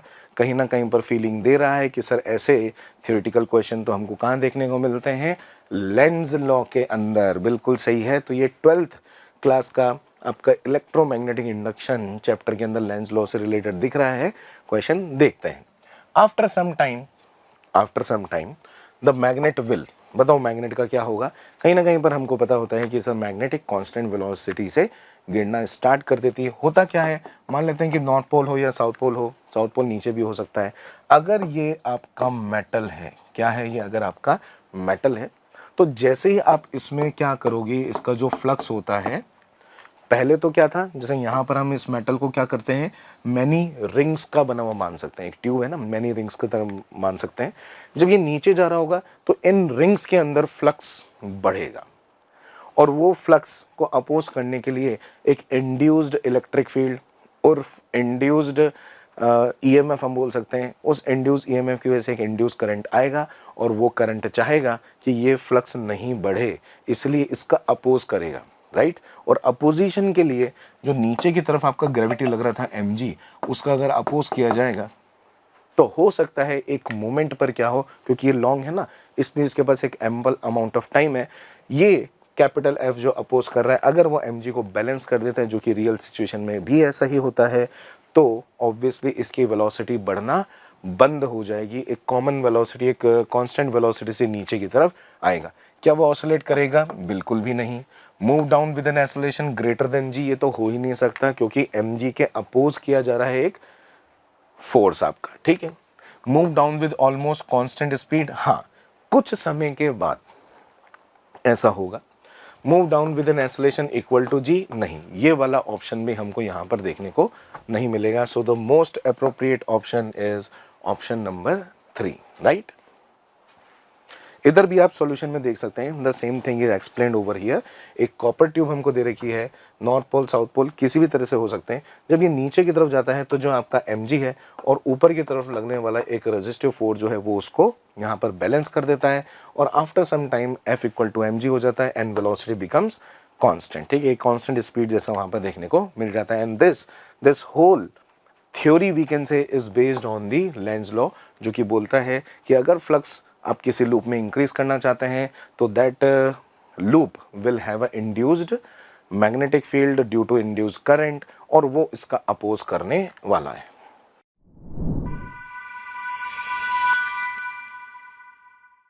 If 917 angstrom be the lowest wavelength of Lyman series, कहीं ना कहीं पे हमको पता है कि जो लाइमन सीरीज वाली बात होती है ये होती है हमारी एटॉमिक स्ट्रक्चर वाले चैप्टर में, यस।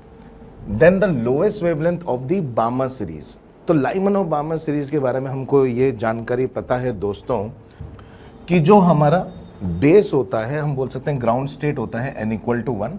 अगर इन्फिनिटी से कोई ट्रांजिशन होता है और वो कहाँ पर होता है, n इक्वल टू 1 पे, तो वो लाइमन सीरीज की एक सीरीज लिमिट होती है जिसके अंदर एनर्जी तो मैक्सिमम होगी लेकिन उसकी वेवलेंथ क्या होगी, मिनिमम। क्या यहाँ पर हमारी मिनिमम वेवलेंथ या लोवेस्ट वेवलेंथ के बारे में बात हो रही है? बिल्कुल सही, ठीक। तो हम ये बोल सकते हैं कि यहाँ से लेके यहाँ तक अगर इसका एनर्जी लेवल हम कोई E0 मान लेते हैं तो इतने का फोटोन बाहर निकलने वाला है।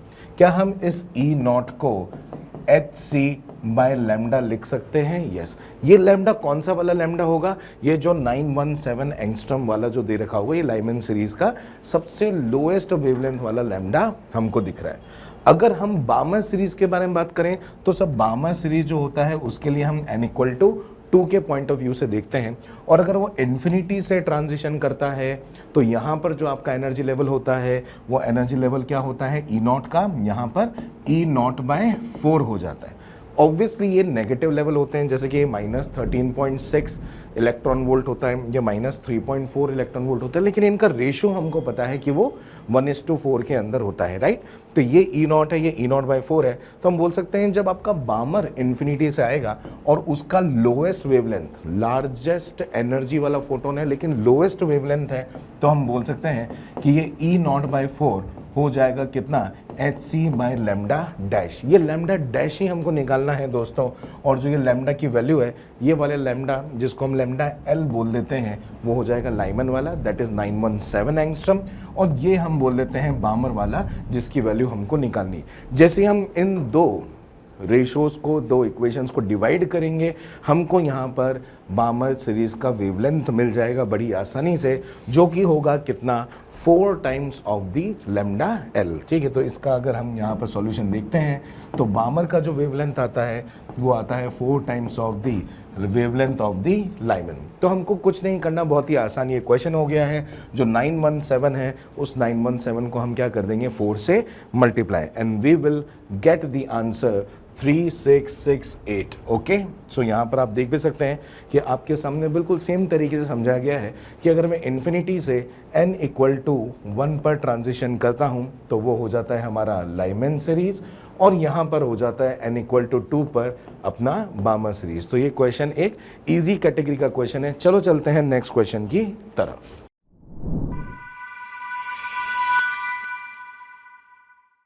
A square loop of side 2 cm is placed inside a long solenoid that has 50 turns per centimeter। यानी कि यहाँ पे सोलेनॉइड के बारे में बात हो रही है, and carries a sinusoidally varying current of amplitude 2.5 ampere, and उसका एक एंगुलर फ्रीक्वेंसी भी हमको दे रखा है। तो जो करंट है हमारा वो खुद भी वेरी हो रहा है यहाँ पर उस सोलेनॉइड के अंदर।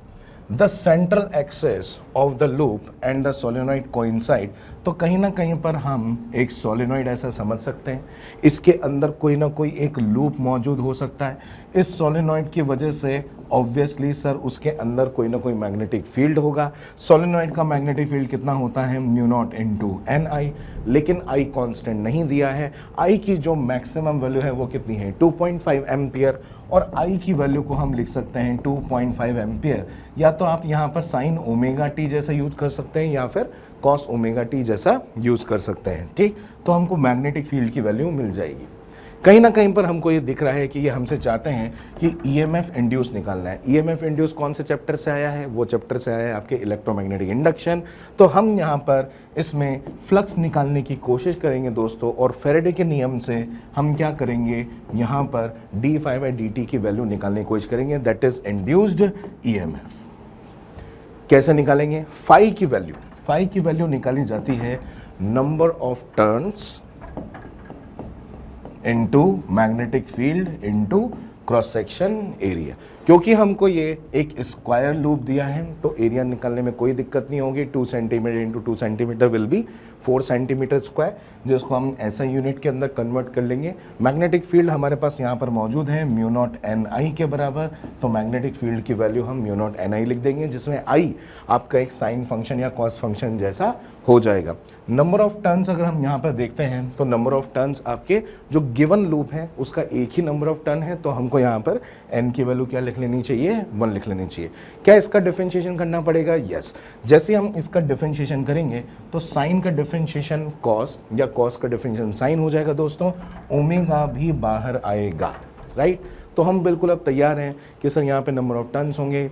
मैग्नेटिक फील्ड B के अंदर हम लिख देंगे μ0 × Ni, where small n is the number of turns per unit length of the solenoid. ठीक है, सोलेनॉइड में देखेंगे तो सोलेनॉइड के नंबर ऑफ टर्न्स हमको दे रखे हैं 50 टर्न्स पर सेंटीमीटर। इस सेंटीमीटर को भी हम मीटर यानी ऐसा यूनिट में कन्वर्ट करेंगे and we will get the answer. तो कहीं ना कहीं पर ये क्वेश्चन क्या हो गया, थोड़ा कैलकुलेटिव हो गया, तो एक मॉडरेट लेवल का क्वेश्चन हमको देखने को मिला है। कुछ कैलकुलेशंस यहाँ पर आपके लिए दी गई हैं और आप देख सकते हैं कि जो मैग्नेटिक फील्ड है उसको हमने μ0 Ni से कैलकुलेट किया है, एरिया को हमने अलग से कैलकुलेट कर लिया है, सेंटीमीटर स्क्वायर को हमने मीटर स्क्वायर के अंदर तब्दील कर दिया है, और फिर उसके बाद नंबर ऑफ टर्न्स को भी जैसे मैंने आपको बोला था उसके अंदर हमने सेंटीमीटर को मीटर में कन्वर्ट करके 50 टर्न्स पर सेंटीमीटर जो होते हैं उसको हमने कन्वर्ट करके 5000 टर्न्स पर मीटर लिख दिया। अगर हम i की वैल्यू देखें तो 2.5 उसका मैग्नीट्यूड हो जाएगा, लेकिन जैसे कि मैंने आपको बताया था कि जो आपका साइन ओमेगा टी है उसका जब डिफरेंशिएशन करते हैं तो आगे का टर्म ओमेगा भी आता है। तो EMF इंड्यूस की वैल्यू बड़ी आसानी से निकाली जा सकती है। EMF इंड्यूस इज B की वैल्यू हम यूज़ कर लेंगे, A की वैल्यू यूज़ कर लेंगे, ओमेगा जो डिफरेंशिएशन से बाहर निकला है वो हम यूज़ कर लेंगे, और नंबर ऑफ टर्न जो है क्योंकि एक ही हमारे को स्क्वायर लूप दे रखा है इसलिए उसकी वैल्यू हो जाएगी 1। क्या सभी क्वांटिटीज़ हमारे पास इकट्ठी हो चुकी हैं? Yes, we will put them and we will get the answer. हमको जो आंसर मिलता है वो मिलता है 44 इंटू 10⁻⁻⁴, क्योंकि हमको जो क्वेश्चन का फॉर्मेट दे रखा है उसके अंदर हमको क्या चाहिए, x इंटू 10⁻⁻⁴ चाहिए। तो x की वैल्यू क्या हो गई दोस्तों, 44 हो गई। तो x की value 44 is the correct answer. So I hope you got the concept of the electromagnetic induction through this solution. चलिए आगे बढ़ते हैं क्वेश्चन नंबर 23 की तरफ।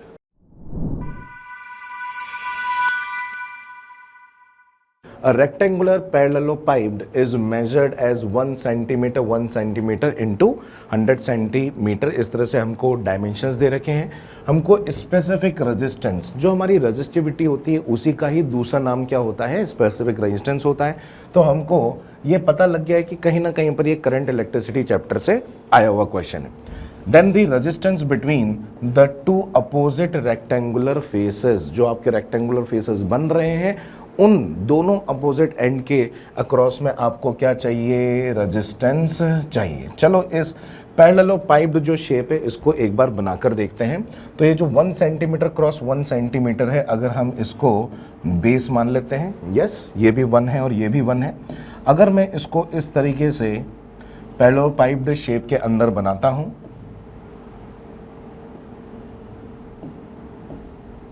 तो ये कुछ इस तरीके का शेप हमको देखने को मिलेगा, जिसके अंदर ये भी 1 हुआ और ये भी 1 हो गया, ठीक। लेकिन हमारे जो एंड्स हैं वो एंड्स आपके इस स्क्वायर शेप्ड में नहीं है, इस स्क्वायर शेप में नहीं है। जो एंड्स हमारे आने वाले हैं वो इन्होंने बोला है कि जो अपोजिट फेसेस हैं वो रेक्टेंगुलर फेसेस होने चाहिए। क्या आपको ये दिख रहा है कि सर सामने यहाँ पर एक रेक्टेंगल मौजूद है, तो यहाँ पर एक टर्मिनल माना जा सकता है, राइट। और एक पीछे की तरफ जो आपका रेक्टेंगल है तो एक टर्मिनल पीछे की तरफ माना जा सकता है। तो ये बहुत ही आसानी से हमको समझ में आ गया। ऐसे में जो क्रॉस सेक्शन एरिया है वो क्रॉस सेक्शन एरिया रेक्टेंगुलर काम में आएगा। तो हमारा क्रॉस सेक्शन एरिया कितना हो जाएगा, 1 centimetre into 100 centimetre, and that will B 100 centimetre square, जिसको हम मीटर स्क्वायर में कन्वर्ट कर लेंगे। अगर हम लेंथ के बारे में बात करेंगे तो लेंथ कितनी हो जाएगी, 1 सेंटीमीटर के बराबर। So length will be 1 centimetre. क्योंकि हमको रेजिस्टेंस और रेजिस्टिविटी या फिर हम बोले स्पेसिफिक रेजिस्टेंस के बीच में रिलेशन पता है, तो resistance can be given by rho into L by A. So this question is totally formula based और बड़ी आसानी से हम इसमें कर सकते हैं। बस यूनिट कन्वर्जन का हमको ध्यान रखना है।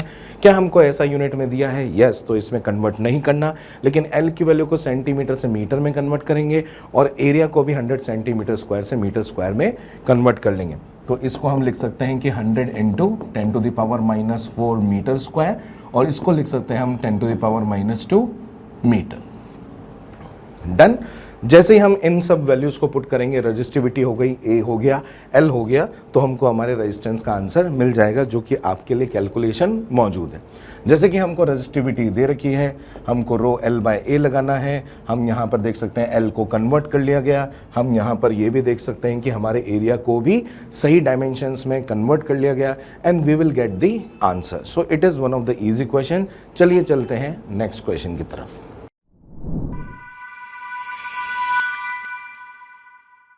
तो a force of -p k cap, यानी कि a force is given acting on the body और origin of the coordinate system पर वो लग रहा है, यानी कि जो पॉइंट है जिस पर फोर्स एक्ट हो रहा है वो खुद में पॉइंट 0,0 है। द टॉर्क अबाउट, तो जैसे ही टॉर्क के बारे में बात करते हैं हमको पता लग जाता है कि जो चैप्टर यूज हो रहा है वो हो रहा है रोटेशनल मोशन, या फिर हम रिजिड बॉडी डायनेमिक्स जिसको बोलते हैं। एक पॉइंट हमको दे दिया है और उस टॉर्क का जो एक्सप्रेशन है वो हमको आई कैप जे कैप में दिया हुआ है, right. The ratio of A by B हमको निकालना है, और उसको किस फॉर्मेट में लिखना है दोस्तों, x/2 के फॉर्मेट में, और फिर x की वैल्यू हम फाइनली अपना आंसर दे देंगे। तो क्या हम बिल्कुल तैयार हैं? यस सर, क्योंकि हमको कहीं ना कहीं पर टॉर्क की डेफिनेशन पता है कि सर मुझे केवल आर वेक्टर चाहिए, मुझे एफ वेक्टर चाहिए और मैं उसका क्या ले लूँगा? क्रॉस प्रोडक्ट ले लूँगा। तो आर वेक्टर कैसे निकाला जाता है? सर जिस पॉइंट पर फोर्स लग रहा होता है और जिस पॉइंट के अबाउट टॉर्क निकाला जाता है उनके बीच में जो पोजीशन वेक्टर होता है उसको हम आर वेक्टर बोलते हैं। क्या हमारा फोर्स 0,0 पे लग रहा था? Yes sir. क्या हमको जो टॉर्क निकालना है वो 2,-3 से निकालना है, उसके रेस्पेक्ट में निकालना है? यस। तो यहाँ से लेके यहाँ तक जो हमारा आर वेक्टर होगा उसको हम कैसे एक्सप्रेस कर सकते हैं? हेड माइनस टेल से एक्सप्रेस करते हैं वेक्टर को। 0 में से 2 जाएगा तो बताओ कितना हो जाएगा? -2i cap. 0 में से -3 को करना है तो minus minus will be plus, it will be 3j cap. तो -2i cap plus 3j cap हमारे पास आर वेक्टर रेडी हो गया। फोर्स वेक्टर कितनी अच्छी बात है, इन्होंने खुद ने रेडी करके दिया है -pk कैप। और क्या हम इसका इजीली क्रॉस प्रोडक्ट ले लेंगे? यस, हम इसका क्रॉस प्रोडक्ट लेते ही जो हमको टॉर्क मिलेगा वो टॉर्क को किस फॉर्मेट में लिख देंगे? P को कॉमन लेकर ai कैप और b j कैप। और a और b जो हमारे टर्म्स होंगे वो हमको यहाँ पर मिलते ही हम उनका रेशो ले लेंगे, ठीक है। जो कि a की वैल्यू यहाँ पर -3 आती है और b की वैल्यू यहाँ पे -2 आती है। जैसे हम इसका रेशो ले लेंगे तो ये आपका 3:2 में हो जाएगा, माइनस कैंसिल हो जाएगा and the x will be equal to 3। Let's take this calculation also. तो हम यहाँ पर देख सकते हैं कि जो कैलकुलेशन यहाँ पर हुई है वो बिल्कुल सेम है। टॉर्क का फॉर्मूला आर क्रॉस एफ। क्या ओरिजिन पे लग रहा है फोर्स? बिल्कुल सही। क्या हमने आर वेक्टर डिफाइन कर दिया हेड माइनस टेल से? सर बिल्कुल सही। क्या फिर हमको क्रॉस प्रोडक्ट लेना है? यस, हमको क्रॉस प्रोडक्ट लेना है।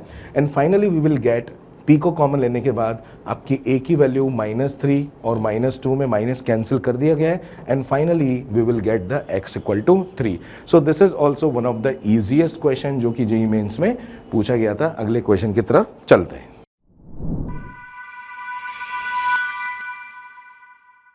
अगला क्वेश्चन जो हमारे सामने स्क्रीन पर है, a straight wire carrying a current of 14 ampere. हमको करंट की वैल्यू दे रखी है 14 एम्पियर के बराबर। सेमी सर्कुलर आर्क के अंदर बेंड हो गया। देख सकते हैं कि यहां से यहां तक ये सेमी सर्कुलर आर्क में बेंड हो गया। ये एक स्ट्रेट लाइन पोर्शन है, ये भी एक स्ट्रेट लाइन पोर्शन है। रेडियस हमको दे रखी है इस सेमी सर्कुलर पोर्शन की कितनी? 2.2 सेंटीमीटर के बराबर। द मैग्नेटिक फील्ड प्रोड्यूस, तो हमको समझ में आ गया कि ये मैग्नेटिक फील्ड के कैलकुलेशन वाला क्वेश्चन है। तो ये आपका magnetic effect of current chapter से आया हुआ क्वेश्चन है। क्या मैं ओ पॉइंट के ऊपर मैग्नेटिक फील्ड निकाल सकता हूँ? यस। मुझे यहाँ पे 3 करंट एलिमेंट दिख रहे हैं। सर एक स्ट्रेट वायर है, दूसरा स्ट्रेट वायर है, लेकिन वो ओ पॉइंट से ही लाइन के अंदर है। जब ओ पॉइंट से ही लाइन के अंदर है, ऐसे वायर, ऐसा करंट जो उसी पॉइंट से पास हो जाता है उसके अंदर मैग्नेटिक फील्ड, उसकी तरफ से मैग्नेटिक फील्ड जनरेट नहीं होता। तो इसकी वजह से अगर मैं इसको फर्स्ट पॉइंट मान लेता हूँ कि ये एक सेगमेंट हुआ, ये आपका सेमी सर्कुलर को अगर मैं सेकेंड पॉइंट मान लेता हूँ कि ये सेगमेंट मैग्नेटिक फील्ड प्रोड्यूस करता है, और ये थर्ड सेगमेंट मान लेते हैं जिसकी वजह से मैग्नेटिक फील्ड प्रोड्यूस हो सकता था। तो अब आप समझ चुके हैं कि फर्स्ट की वजह से नहीं आएगा और थर्ड की वजह से नहीं आएगा। इसका कारण क्या है? इसका कारण है बायो-सेवर्ट लॉ। बायो-सेवर्ट लॉ के अंदर हम अगर डायरेक्शन देखते हैं तो वो कैसे देखते हैं? dl क्रॉस r से। अब dl क्रॉस r की वैल्यू ही अगर 0 हो जाती है तो फिर हम ये बोल सकते हैं कि मैग्नेटिक फील्ड प्रोड्यूस ही नहीं हुआ। तो बताइए कि किसकी वजह से मैग्नेटिक फील्ड प्रोड्यूस होने वाला है? Only due to the semi circular wire. और सेमी सर्कुलर वायर की वजह से जो आपका मैग्नेटिक फील्ड प्रोड्यूस होगा उसका फॉर्मूला होता है μ0I अपॉन 2r। तो पूरे के लिए होता है, लेकिन μ0I अपॉन 4r होता है सेमी सर्कुलर की वजह से। ठीक, अब इतना सा कैलकुलेशन करना है जिसके अंदर μ0 की वैल्यू लिख दी जाएगी 4 पाई इंटू 10⁻⁻7। I की वैल्यू इन्होंने दे रखी है, R की वैल्यू इन्होंने दे रखी है 2.2 centimetre, which can be converted to metre, right. चलिए कैलकुलेशन में देख लेते हैं। बिल्कुल सिमिलर तरीके से यहाँ पे समझा गया है। इस वाले पोर्शन को हमने फर्स्ट बोल दिया है, इस वाले पोर्शन को सेकंड और इसको थर्ड हमने यहाँ पर बोल दिया है। ठीक, तो थर्ड की वजह से और फर्स्ट की वजह से कोई भी मैग्नेटिक फील्ड प्रोड्यूस नहीं होगा। अगेन dl क्रॉस r उनके लिए 0 हो रहा है। जो आपका टोटल मैग्नेटिक फील्ड है उसमें केवल और केवल μ0I अपॉन 4r ही कंट्रीब्यूट करने वाला है। μ0 की वैल्यू हमने यहाँ पर डाल दी है, I की वैल्यू डाल दी, 4 यहाँ पर मौजूद है और r की वैल्यू को हमने मीटर में कन्वर्ट करके लिखा and finally we get the answer which is very easy actually. तो इस क्वेश्चन को हम इजी कैटेगरी में डाल सकते हैं, मैग्नेटिक फील्ड के कैलकुलेशन वाला। चलिए अगले क्वेश्चन की तरफ चलते हैं।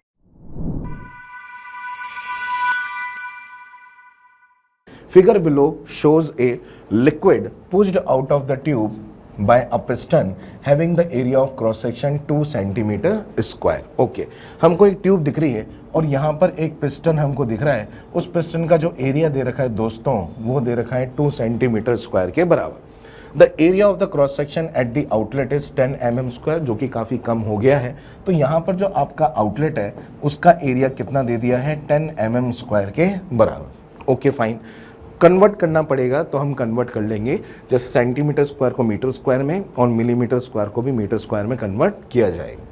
If the piston is pushed at a speed of 4 centimetre पर सेकेंड, अगर हम इस पिस्टन को एक वेलोसिटी दे देते हैं, लेट सपोज v1, तो क्या यहाँ से एक वेलोसिटी v2 निकलेगी? यस सर, मुझे याद आ गया है कि ये तो इक्वेशन ऑफ कंटिन्यूटी वाला क्वेश्चन दिख रहा है, जिसके अंदर हम लगा देते हैं a1 v1 equal to a2 v2। क्या हमसे v2 ही पूछा गया है? यस दोस्तों, हमसे यही पूछा गया है, the speed of the outgoing fluid, और उसकी वैल्यू भी किस में पूछी है, सेंटीमीटर पर सेकेंड। तो कहीं ना कहीं पर मुझे ऐसा लगता है कि जो मिलीमीटर स्क्वायर है उसको भी हम सेंटीमीटर स्क्वायर में कन्वर्ट कर लेते हैं and we can easily solve this question by using the equation of continuity. देखते हैं इसकी कैलकुलेशन कैसे की जा सकती थी। तो by equation of continuity we have a1 v1 equal to a2 v2।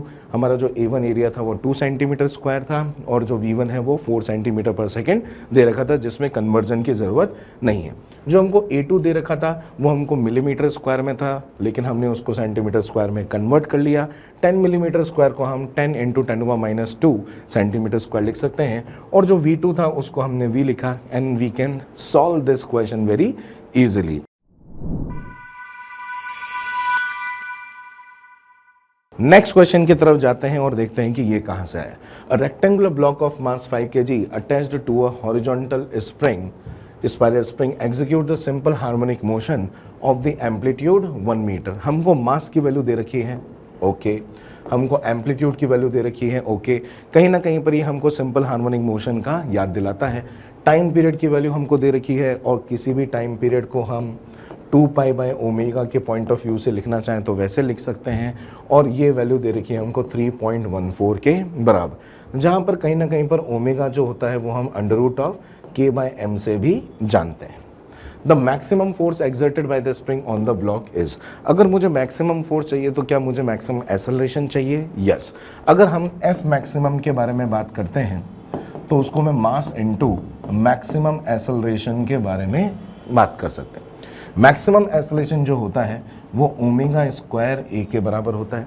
क्या मैं ओमेगा स्क्वायर निकाल सकता हूँ? यस सर, ओमेगा स्क्वायर निकालने के लिए बस आपको क्या करना है, जो आपका टी है उसका स्क्वायर करके डिवाइड कर देना है, ठीक। तो हम बोल सकते हैं कि ओमेगा की वैल्यू जो कि होती है कितनी, 2π/t, उसका स्क्वायर करें, उसको a से मल्टीप्लाई करें और उसको m से मल्टीप्लाई करें। क्या हमारे पास सारा डेटा है दोस्तों? यस सर, मास की वैल्यू दे रखी है सर, टी की वैल्यू दे रखी है जो कि खुद 3.14 है, जो कि पाई के बराबर है, तो पाई से पाई कैंसिल हो जाएगा। क्या मुझे एम्पलीट्यूड की वैल्यू दे रखी है? यस, हमको एम्पलीट्यूड की वैल्यू भी दे रखी है। तो क्या ये क्वेश्चन भी one of the easy question में से आ गया है? हाँ। देखें जरा इसका कैलकुलेशन कैसे हो सकता है। बिल्कुल उसी तरह से जैसे आपको एक्सप्लेन किया था कि ए मैक्सिमम की वैल्यू हमको पता होती है, और हम जब फोर्स मैक्सिमम निकालने जाएंगे तो उसको मास से मल्टीप्लाई कर देंगे and we can easily get our answer which is 20 newton, one of the easy question.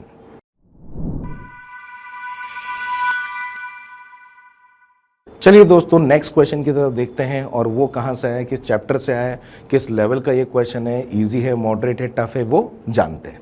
An electron revolves around an infinite cylindrical wire, जैसा कि आप यहाँ पे डायग्राम में देख सकते हो, एक इन्फाइनाइट सिलेंड्रिकल वायर हमको दे रखा है और उसके चारों ओर इलेक्ट्रॉन घूम रहा है। चारों ओर इलेक्ट्रॉन तभी घूम सकता है जब हम बोलेंगे कि उसको एक सेंट्रीपिटल फोर्स, जो कि एक अट्रैक्टिव फोर्स होगा, जो कि एक ये पॉजिटिवली चार्ज आपका सिलेंडर लगा रहा होगा, ठीक।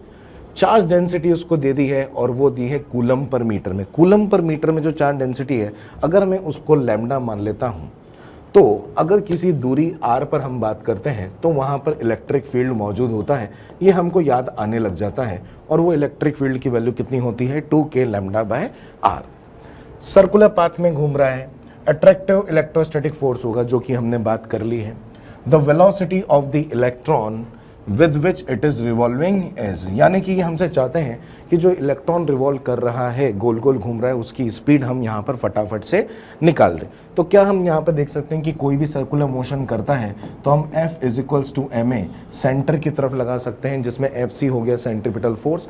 ये सेंट्रीपिटल फोर्स यहाँ पे इलेक्ट्रोस्टैटिक फोर्स होगा, क्योंकि एक इन्फिनाइट वायर जो इलेक्ट्रिक फील्ड जनरेट करेगा, इलेक्ट्रॉन को अपनी तरफ अट्रैक्ट करना चाहेगा, तो हम उसको Q इंटू E लिख सकते हैं। क्योंकि सेंट्रीपिटल एक्सेलरेशन का फॉर्मूला हमको पता है कि वो होता है कितना, v square by r।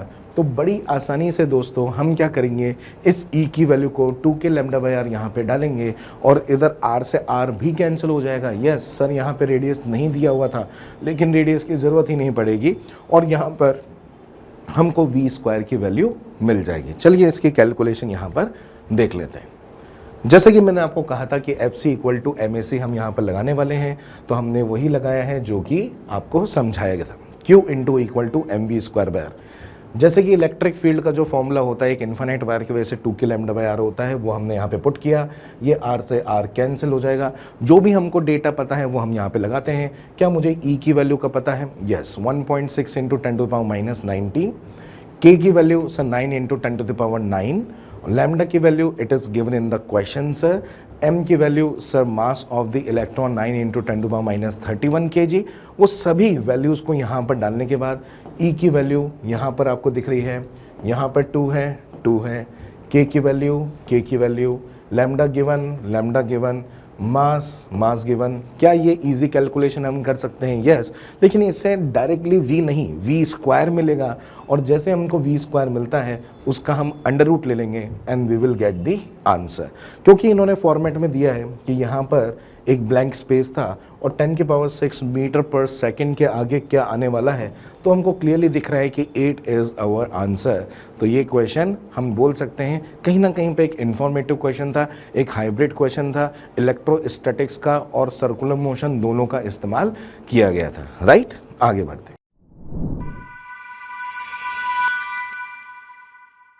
Next question की तरफ चलते हैं और नेक्स्ट क्वेश्चन में हम देखते हैं कि ये वाला क्वेश्चन कहाँ से आया है।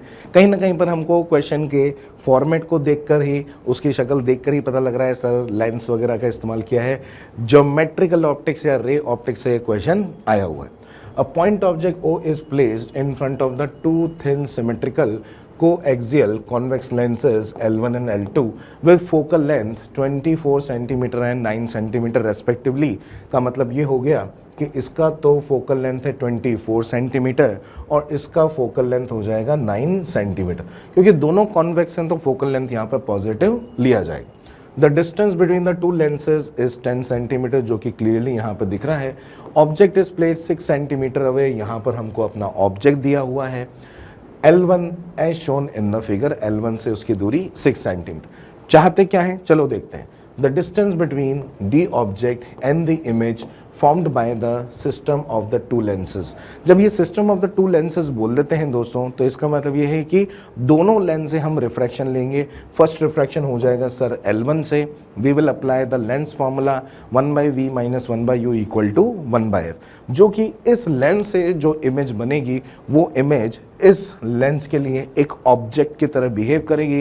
And then we again apply the lens formula 1/v minus 1/u equal to 1/f, provided कि L2 के सामने जो आपका इमेज बनेगा L1 का, वही आपका ऑब्जेक्ट की तरह काम होने वाला है। चलिए इसकी कैलकुलेशन हम यहाँ पर देख लेते हैं।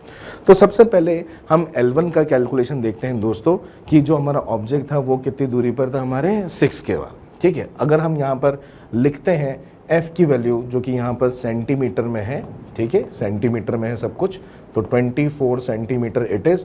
जैसे हम इसमें कैलकुलेशन करते हैं, हमको V की वैल्यू कितनी मिल जाती है, V की वैल्यू मिल जाती है -8 सेंटीमीटर के बराबर, जो कि किस तरह से बिहेव करने वाला है, एक ऑब्जेक्ट की तरह बिहेव करने वाला है। एंड अगेन नाउ इस लेंस की तरफ आप देखो, इस लेंस की तरफ जो आपकी इंसिडेंट रे आ रही है, वो इंसिडेंट रे कहाँ आ रही है, उस I1 से आती हुई नजर आएगी, जो कि इसके लिए क्या हो जाएगा, ऑब्जेक्ट। वो ऑब्जेक्ट कितनी दूरी पर है, चलो नापते हैं। तो वो कितनी दूरी पर है सर, यहाँ से तो ये ऑब्जेक्ट इसका 6 था, लेकिन उसका जो आया था वो आया था 8 आया था सर। तो यहाँ पर है 8, यहाँ पर है 10, टोटल मिलाकर कितना हो गया दोस्तों, टोटल मिलाकर हमारे पास हो गया 18 सेंटीमीटर। तो क्या हमारा यू कोऑर्डिनेट 18 सेंटीमीटर हो जाएगा, यस। जिसको माइनस में क्यों लिखेंगे, क्योंकि हम कोऑर्डिनेट सिस्टम फॉलो करते हैं। अगर हम इसके फोकल लेंथ के बारे में बात करेंगे तो इसका फोकल लेंथ क्या दिया हुआ था हमको, 9 सेंटीमीटर के बराबर। और अब हम यहाँ पर लगा देते हैं क्या, 1/v minus 1/u equal to 1/f के बराबर एक lens formula, and then we will get the value of v as 18 centimetre. What do you mean by plus 18 centimetre? Plus का मतलब सर इधर पीछे नहीं बल्कि इसके आगे। तो ये है आपकी फाइनल, जो कि कितनी दूरी पर है, 18। ऑब्जेक्ट से कितनी दूरी हुई दोस्तों देखते हैं। तो ये ऑब्जेक्ट वाली लाइन आप लोगों के लिए बना रखी है, जो कि कितनी दूरी पर थी, 6 सेंटीमीटर फ्रॉम L1। यहाँ से L1 और L2 के बीच की दूरी कितनी थी, 10 सेंटीमीटर। और यहाँ से लेके यहाँ तक की दूरी कितनी है सर, 18। तो 6 + 10 + 18 कितने हो जाते हैं, 6 + 10 + 18 कितने हो जाते हैं, आई थिंक सो 34 सेंटीमीटर के बराबर। क्या यही हमारा आंसर होना चाहिए? चलो एक बार फिर से देखते हैं। Yes, so 34 is the correct answer. तो ये एक वन ऑफ द इजी तो हम बोल सकते हैं, लेकिन सर इसमें कैलकुलेशन डबल है, तो it is a calculative question, but it is not out of the blue question. हम इसको इजी टू मॉडरेट कैटेगरी में डाल सकते हैं।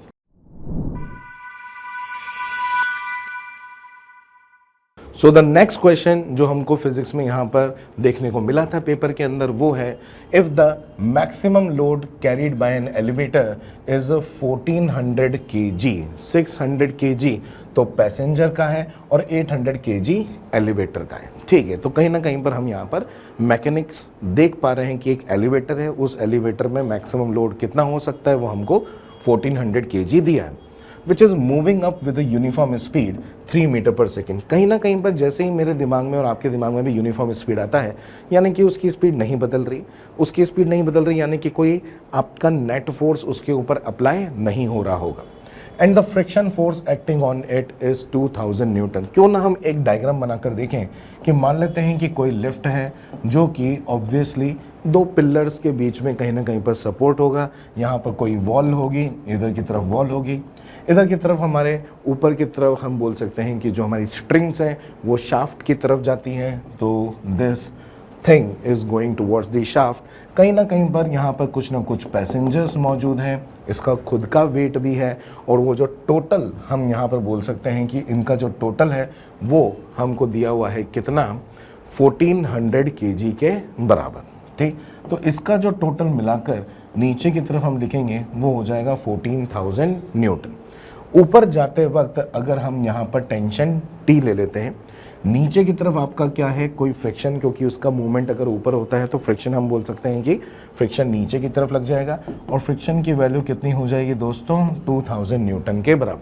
तो बताइए ये टेंशन की वैल्यू कितनी होनी चाहिए सर? अगर स्पीड कांस्टेंट रखनी है तो फिर फोर्स को बैलेंस करना पड़ेगा, तो टेंशन की मैक्सिमम वैल्यू हो जाएगी 14,000 and 2000।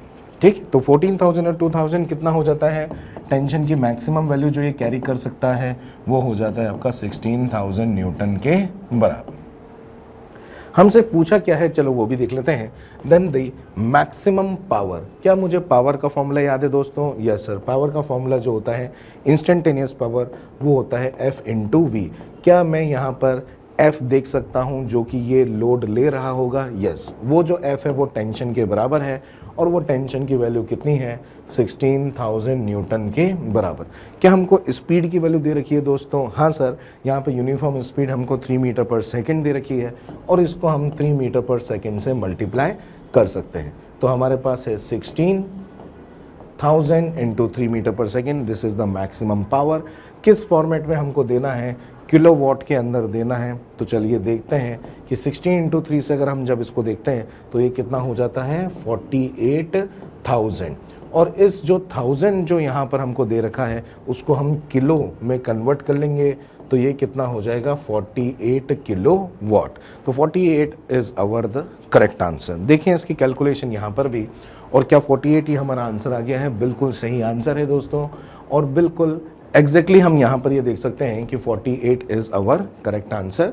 Here are some passengers and here is our lift. जो टोटल इनका ग्रेविटेशनल फोर्स नीचे की तरफ लगेगा दैट इज 14,000 न्यूटन. ऊपर जाते वक्त ही मैक्सिमम टेंशन यहाँ पर बियर होने वाली है क्योंकि फ्रिक्शन उसका अपोज करने वाला है. फ्रिक्शन नीचे अपोज करेगा पर वो 2000 न्यूटन का जो फ्रिक्शन है वो 14,000 में ऐड हो जाएगा. तो हमको यहाँ पर जो टेंशन मिलेगी जो कि शाफ्ट की तरफ आपकी रस्सी जारी होगी उसमें होगा कितना 16,000 न्यूटन. अगर इसकी स्पीड हमारी 3 मीटर पर सेकेंड है तो हम ये बोल सकते हैं कि आप सिंपली मैक्सिमम पावर इस तरह से कैलकुलेट कर सकते हैं. इस तरीके से ये क्वेश्चन हो जाएगा. तो ये भी हम इजी टू मॉडरेट कैटेगरी में डाल सकते हैं जिसमें मल्टीपल चीज़ों का इस्तेमाल किया है. जैसे आपको इंग्लिश लैंग्वेज अच्छे से पढ़नी पड़ेगी, फ्री बॉडी डायग्राम बनाना है. अगर स्पीड कांस्टेंट है तो इसका मतलब फोर्स बैलेंस करने होंगे और ऊपर जाते वक्त ही टेंशन मैक्सिमम होगी, ये हमको कॉमन सेंस से देखना पड़ेगा. और फिर पावर का जो इजी सा फॉर्मूला है F/V से ये कैलकुलेट हो जाएगा. So thank you guys. आशा करता हूं हमारे टॉप एजुकेटर का यह लेक्चर आपको पसंद आया होगा. अगर पसंद आया है तो वीडियो को लाइक करिए, चैनल को सब्सक्राइब करिए और शेयर भी करिए क्योंकि ज्ञान बांटने से बढ़ता है और सही बताऊं तो पुण्य भी मिलता है. मुझे सुनने के लिए बहुत बहुत धन्यवाद. Thank you.